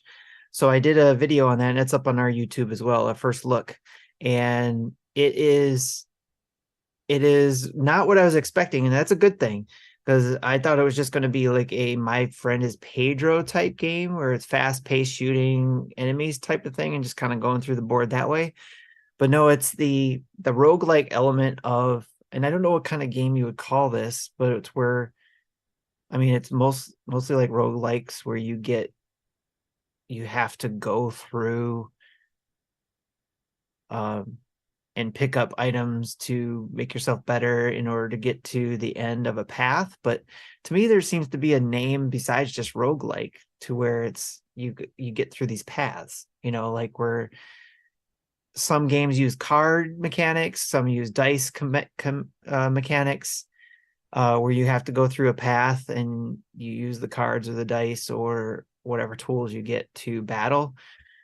This game is just basically you pick along the way, you pick up your enhancements or weapons or things like that to get through the path and make yourself stronger. And then when you die, there's some things you get to keep, thus the light element. Is like the map kind of like something you saw in Inscription, or Kind of like that pathway, yeah, where it branches off different ways. You can pick the route you want to go to get to the last boss. So there's got to be a name for this type of game, other than just roguelike or light or whatever. But it's an adventure game. It's like almost choose your own adventure, but action style, action adventure game. But yeah, it's I'm having a blast with this. I usually have a lot of fun with games like this where these are the type of roguelike games I like, where you are building your strength, getting better. And of course, you don't get to keep a lot of things, the things that get you through that current run, but there are other items that you get to keep going forward for future runs. And so I've been getting a little bit better and better. And as I was playing leading up to tonight's episode, after recording my first look video, I actually did some quick recordings of some of the gameplay I did too. So trying to think of maybe how I can use it to do maybe a follow-up video on that, just to show some of the things I've learned along the way. But it is a lot of fun. I'm having a blast with it. Again, this is Madshot, Madshot, for the Nintendo Switch.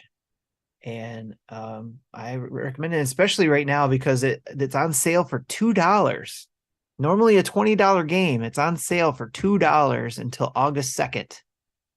So why not give it a try for $2, especially if you got the coins to use? But it does have, so if you know anything about My Friend is Pedro, it does have the elements where it is fast paced. It uses heavy metal music to, get your blood going, but you are basically jumping, dashing, flipping, sliding. You're doing all these different moves, and you do these enhancements to your moves to make your hits count more and stuff like that. But you can also, there's some synergies with the enhancements you do along the paths.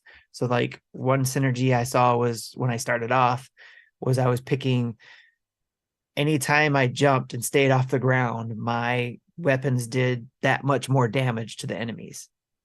So, and then I kept building on that. So like one was like, okay, if you have air time, then your bullets bounce or something like that, to that effect. I might be mixing up my synergies, but you get the idea. So it's like, if you kind of want to have those synergies, but you could branch off and pick other items that help you, do damage to your enemies. But I was having a lot of fun with them.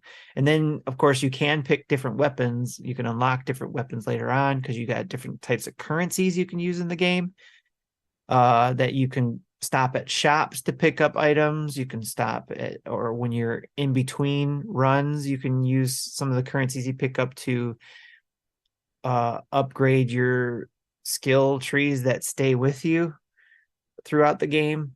And then when you beat bosses, you get their currency to be able to upgrade too. So again, I'm still learning a lot about it because today I played probably about a good 4 hours of the game after doing the 30-minute first look of it. I continued probably for another 3 hours, and like I said, I had a blast. So again, that's Madshot for the Nintendo Switch. Check it out. Cool. That's it. Let's move on to the community spotlight.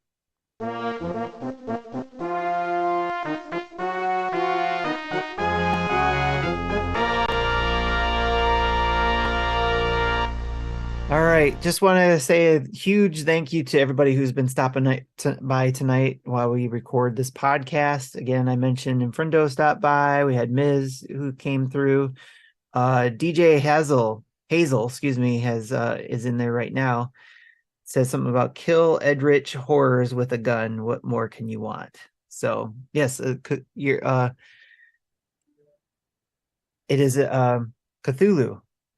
It deals with Cthulhu and all that kind of stuff. You're trying the premise of the game is you're trying to figure out to be immortal, and you're using Cthulhu powers and eventually trying to get to Cthulhu to beat Cthulhu, if I understand correctly. So you're fighting various bosses that are variations of that. So yeah, there's some really cool elements to it. And I believe that game I was talking about is on the Madshot is out on Steam. Not sure if it's anywhere else at the moment. Madshot is on Steam. They also had some other version out too, but it's now on the Switch. So you can play it on Switch, or if you got a Steam Deck, you can get it on Steam Deck. All right. So, but again, shout out to everybody who's stopping by. And Bruce stopped by. Just going through the list here real quick and making sure I didn't miss anybody. Koopa Kid stopped by. Quag stopped by.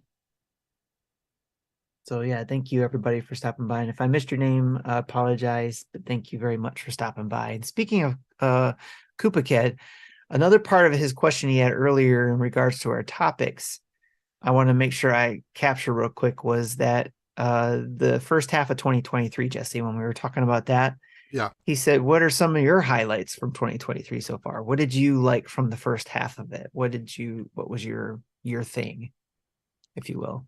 It may not have been game related either, he says. It could, what stood out to you for the first half?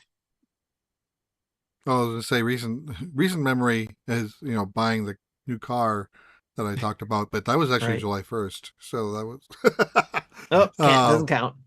Yeah. Yeah. So yeah, I think what I said earlier as my opening joke, Mario movie and Zelda, I think have been like the big highlights so far. Yeah. Don't know if I have any non-gaming things that are a note. Those two things stand out to me. Plus, Fire Emblem Engage was a great hit for me. That is going to be on my Game of the Year discussions for me, because I loved it that much. So that stood out. And for the moment that I played it, the Advance Wars was fun. But I think I was kind of getting tactics out, strategied out. So after a Fire Emblem game that can do that. Yeah. But yeah, there's just so many great things. GoldenEye coming out, and of course Metroid Prime Remastered.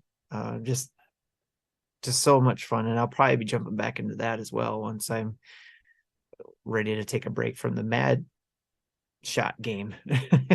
So, and who knows when I'll jump back into Zelda. Not saying I'm tired of it and I won't play it again, because you all know it took me 5 years to beat Breath of the Wild. So I'll just take a break and we'll come back to it eventually. Especially if the rumors are true about Metroid Prime Remastered.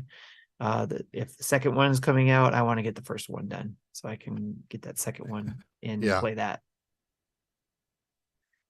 And then he also asked, is this year probably the swan song of the Switch going to be as good as 2017? I mean, it's pretty darn close. We got a Zelda and a Mario game.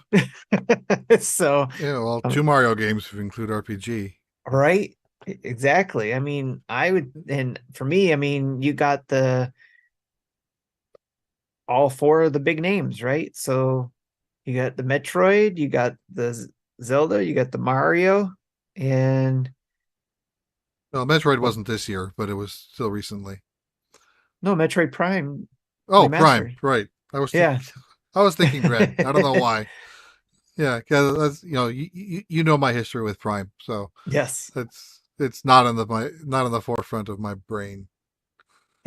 And although Pokemon had Violet and Scarlet had its faults and had its issues, still a lot of people liked the story of that game. Thought it stood out well, and it probably could have been another great Pokemon game if they would have just get Yeah, those it issues taken care of. had the best NPC they've written in probably 10 years, even though she had two bricks for a brain. Uh, Yeah, she was still an amusing character. Seth right. Sergel says we need our Kid Icarus Uprising this year. That would top it off for sure, right? If there was yeah, that. Oh my gosh, why did you have And to come in here, Seth, and talk about that? so you know what they're going to do if they do announce this.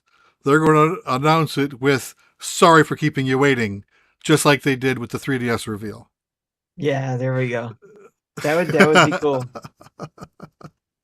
That would be cool. Do you think it would have they'll come with the stylus? You got to play with the stylus. No, I think they will put proper two-stick controls in there. All right. Yeah, that'd be cool. I mean, they better. Right. Yeah, that is definitely one I would have to put on my list to play when that comes out this year. So, yeah, I know it's another remake and we all want, new games, new things and stuff like that. But these are games, this is what makes the Switch great, I think, too, is like, yes, we get some new things and we're getting some of our favorites Yeah, so back on this device. I could see the first game announced for the 3DS being the last game announced for the Switch. It's just poetry right there. There you go. That would be a good closer. So, all right. Going back to the top of the list of questions that we got, going to email, we got Ford Guy TX says, do you guys think EA Sports will put NHL 24 on the next generation Nintendo Switch? I don't know if this has to do with the EA Sports thing that came up. I'm guessing it does, since the EA Sports has the FC 24 coming out. I would love it if NHL 24 comes out for the current Switch. I mean, because we got FC 24. I think they could do an NHL 24. That use the same engine? I think so. I think they could. Obviously, Yeah. if you're one that's going to want to play it for graphics wise, just like anything else, you're going to want to go play it at better graphics consoles. But for on the go, I want these sports games on the Switch. And I don't think it has to be next generation. I think we could get it for the Switch. And of course, when next generation comes out, they'll already be in that cycle of releasing these games, hopefully, and they've done well. And then so when the more powerful Switch successor comes out, then EA will have even better reasons to come out with better versions of their sports games on the successor. And yes, I hope that includes NHL Rewind. So that would be awesome. Yes. But I also want to go back for a second too, that we don't want to forget that we have some awesome indie sports games out there that need to come to the Switch. So, I mean, we got the American football one coming, the Legends one. And then there's the OC hockey game. I forget what it's called, the exact title, but there's one out there that is out there in Steam, looks great, plays like almost like a cartoony version of NHL 94, it looks like. But I've been myself and NHL Chris HL 94 has also been trying to obviously say stuff on Twitter to the Indie Showcase or Indie NA to say, hey, look at this NHL game that's out, or not an NHL, but a hockey game, indie hockey game that could come to the Switch. And I think that would be awesome to see. And it's arcadey, like we were talking about. We'd love to see some arcadey sports games out there. And there's a lot of indie games out, a little indie companies out there trying to do that. So I don't want to overlook that. I still want to see a lot of those indie games, indie companies come out with their sports games. But for the simulation side, simulation sports side that EA Sports does, I think that would be awesome to get those as well. All right. Warren G. Akers, I feel the need to stand up for the unrepresented minority opinions in response to a couple of things I heard on the show in the last few episodes. One, while Donkey Kong 64 was just an okay game, DK deserves another shot in a 3D setting. Let the Mario Odyssey team take a crack and give the excellent 2D games a breather for a time. What do you think of that first one? We'll go over second one in a minute, but what do you think? Yeah, I think that sounds like a good idea. Again, not sure if it'd be a game I'd play. It's because like the 3D platformer games is a genre I've never really gotten into. Okay. I liked Odyssey, but didn't like the original DK64. Kind of mediocre with Banjo Kazooie. So it's, but that's probably a comment more for Justin. Right. Yeah. and Marty. Right. So I'm always for, I think using the Mario Odyssey engine or whatever they were using there, if they came out with a Donkey Kong game based on that, I think that would be awesome. The Donkey Kong game, with power ups like a fire flower, like the movie. right? If I remember correctly, Donkey Kong games are usually collectathon type things, right? So that's why I don't usually get into them, because there's a lot of collecting, and I have a bad habit of wanting to collect everything. And if I don't, then I like discouraged. So I've kind of stayed away from those type of like things. 600 different bananas of Right. various colors. So yeah, we could probably save this for Marty and Justin when they're back on too. So Banjo Kazooie, this is the second part. Banjo Kazooie does not belong in the company of Gex and Bubsy. Their inclusion in Smash and the original game being on NSO are just a couple of the indications the series is memorable. In my personal opinion, Banjo Kazooie is an excellent series that can stand tall beside Mario 64. And you're not alone in that, Warren. Our friend Jacob over at Nintendo Nostalgia, he's a big Banjo Kazooie fan and loved it when we started seeing those games, when we started seeing him pop up again, especially in Smash. So, I personally didn't play Banjo. I tried to play it again on Game Pass, but for me, just there's something where if it comes to Nintendo's NSO eventually, that would be cool to be able to play it there for me. Rather it just wasn't clicking for me on the Game Pass side of things. What do you think, Justin? I remember the last time I played Banjo Kazooie. I got deep in. I think the deepest I've ever played, from previous attempts at it. But I just got stuck in a platforming section where, the multiple jumps with the level design being like very small things to land on, and his feet are 3 times the size. So I just kept on missing, and I got that. Yeah, that can So definitely be. I never finished a Banjo game. Okay. Yep. That'd be, and who knows, maybe that eventually there would be a new Banjo game. That'd be something. Never know. Never know. I mean, just a few years ago, we probably would have said that would have been like, no, that's not going to happen. But you never know. Need to be a new sidekick with a new instrument to tack on to the hyphenated name. Banjo Kazooie. Banjo Bongo. Okay. Sure. That works. All right. So questions from our Discord. We had Darth Platypus ask, let's say that you are on a 6-hour flight and you got the middle seat. What 2 video game characters would you like on either side of you? So when I first saw this question, the first thing that popped in my head, non-Nintendo, but I think would be some interesting conversation. I thought of Sayori and Yuri from Doki Doki Literature Club, and just because I'm sure I Wow, I did mentioned not this, think you would go that way. All right. and the reason why I mentioned this. I'm sure I mentioned this before when we talked about that game in depth, but I had a friend in high school who uh, did self harm, and so like a lot of things of part of her personality were in the personality of those 2 characters. So those are the 2 characters that uh, kind of resonated with me the most. Okay. So that was the first thing that popped into my head. Those are great picks, actually. I like those picks. That is definitely not what I would have thought of for sure. Um, man, Definitely not Waluigi and Wario.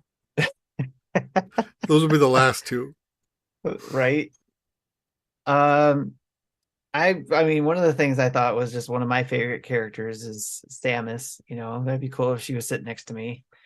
Um, not sure why she would be sitting on. She has her own ship, So, but Yeah, she would maybe have to be de-armored right, in order to board a plane.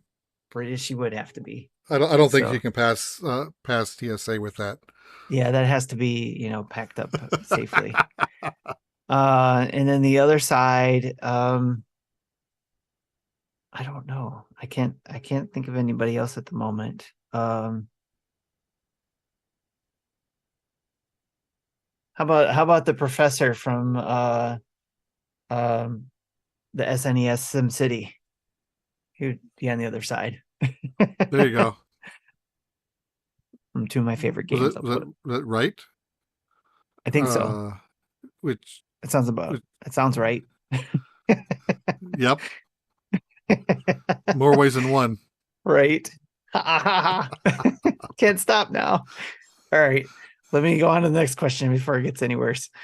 All right. Zablanx asks, if Apple buys Disney, as the rumors say, because rumors at one time Apple was going to buy Nintendo at some point. But anyways, if Apple buys Disney, as the rumors say, will Disney Plus become an iOS exclusive?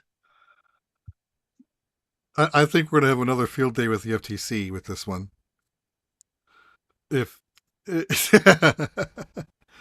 I don't, it's possible, but I kind of don't think it would be, because I'm sure Disney Plus brings in just as much money for Android as they do with iOS, and why would you just leave that money on the table just because it's a competitive platform to your other platform? Just like just like Microsoft puts out Minecraft games on the Switch. Why? Because they're more profitable there than on their own system. So yeah, it makes sense that they would still release in multiple places. But again, yeah, this I think we would have a big FTC thing again with this if it did happen, if they did announce that buyout. Yeah, I agree. There would be something definitely interesting about that.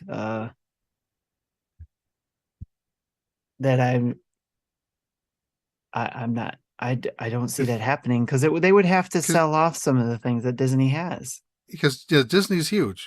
Disney has LucasArts as Marvel, and so it's you know not many companies can buy Disney. So Right. that would be a big thing if it Now, happened. would it be buying Disney as a whole or just buying Disney Plus part of it? And just I don't know. But anyways, if they He did didn't specify. if they do buy Disney and they get all of Disney's stuff, let's say, I think there'll still be a Disney Plus, or there'll be that maybe they'll merge everything and it'll be a new product name or whatever. But Apple TV with Disney Plus. something. There'll be some name or whatever they come up with. But I think there is going to be. I do believe there will be some sort of exclusives that you get when you are paying into or have Apple devices, or Apple have, TV. or yeah. I mean, I'm sure there's going to be something. Like, yeah, everybody can get Apple TV now, but there's Apple TV Plus that I think you gotta be able to, you can't watch unless you have an Apple device, right? Like, I can use my PlayStation to watch Apple TV, but I can't watch Apple TV Plus on my PlayStation. I gotta have the Really? device. I think, unless that's changed. I think if you have the subscription, I think you can still do it on the PlayStation. You just get it all. Okay. Yeah, because I think they're still doing this offer, but if you log in to Apple TV on the PlayStation, you get like 6 months free Okay. of the subscription. Well, I've already been logged in, so but I won't get that probably. But anyways, or you already got it. yeah. There was so I think though there could be some bonuses if you are an Apple user, or you pay for, what is their program that where if you pay for everything in one bundle? Apple Like One? Apple, is it Apple One or is that Uh, Google I One? don't know. Whatever that Apple package is, if you got part of that, maybe there's some exclusives for that, is what I'm saying. Potentially. Yeah, it's Apple One. Okay. Bundles a number of premium services into tiered packages. Yep. Okay. Apple Music, Apple TV Plus, Apple Arcade, and iCloud storage. So DJ Hazel says watching Star Wars on the Apple Vision Pro would be pretty awesome. Yes, it would. That would be cool. I mean, it makes sense. If you can afford one. If Apple is buying, say, the what was that, $3,500 or something like that? Yeah, it's an expensive device. It would be super cool to have, but if Apple buys the entertainment portion of, say, or the Disney Plus stuff, the movies, TV stuff, and Disney has its theme parks or something separated by that part, that makes sense to me that happens. But including I don't, nowadays, I guess it makes sense that even if they have the parks, because I mean, you got Universal, where the Universal has their parks, and they also have their divisions for movies and TV and all that. So that would make sense. That would be a major thing, because Peacock. because they have NBC and all that kind of stuff. So that would be Apple competing with that, essentially.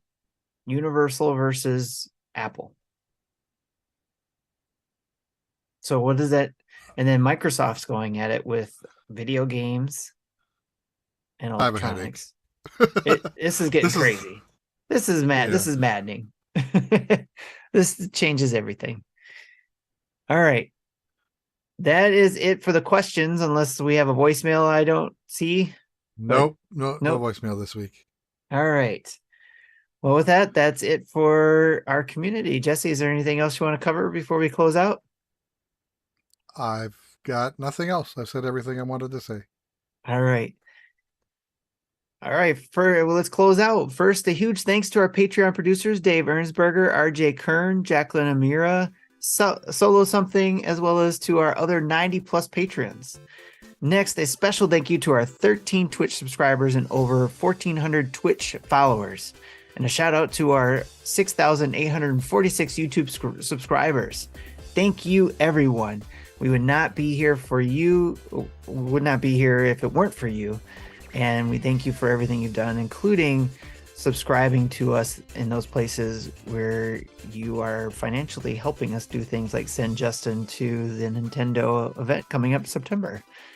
So thank you very much. And we look forward to being able to use some of those funds that you provide to us to celebrate Nintendo Dead's 10-year anniversary in 2024. So keep your eyes out for that as well.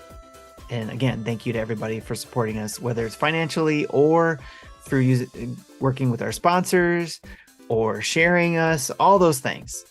You can continue to do those type of things too by going into our website, going to nintendodads.org. You can see our Spotify podcast feeds of all of our shows, such as Game Pass News, Dad's After Dark Show, Retro Logic's family of podcasts like Retro Logic, On Topic Retro, Retro Groove, and Film Logic. Our latest YouTube videos and tweets are on our website. Links to all our social medias, Patreons, and Extra Life pages to connect with us there. And of course, Nintendo Dad's merch, which is kind of light right now, but we will hopefully get that updated soon. And don't forget to check out our sponsors like manscaped.com, where you get 20% off your Manscaped order with free shipping with code NINDADS. Again, that's NINDADS. You can contact us in most places like Patreon, Twitter, Facebook, Instagram, Twitch, and YouTube by typing Nintendo Dads, or email us at nintendodads@gmail.com, or leave a voicemail. Yes, we still listen to voicemails. We still have those by calling 929-25-NDADS or 929-256-3237. Big thanks to OC Remix for the music throughout the show, like the one you're hearing in the background right now. Download from your favorite podcast app of choice, and please leave us a 5-star review plus a comment to let us know how we're doing. Only good comments, nothing bad. You can leave those for the Nintendo Drive. I'll pick on them for a little bit. You can leave those other comments for Nintendo Drive. Leave only the good comments for us. Anyways, shout out to everybody who stopped by. And for me, Jesse, Marty, and Justin, we will check you later. Bye-bye.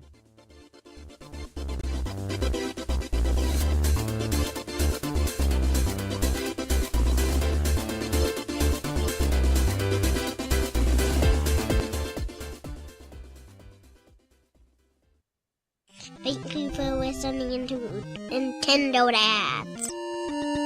I don't know what animal this is or what Pokemon this is,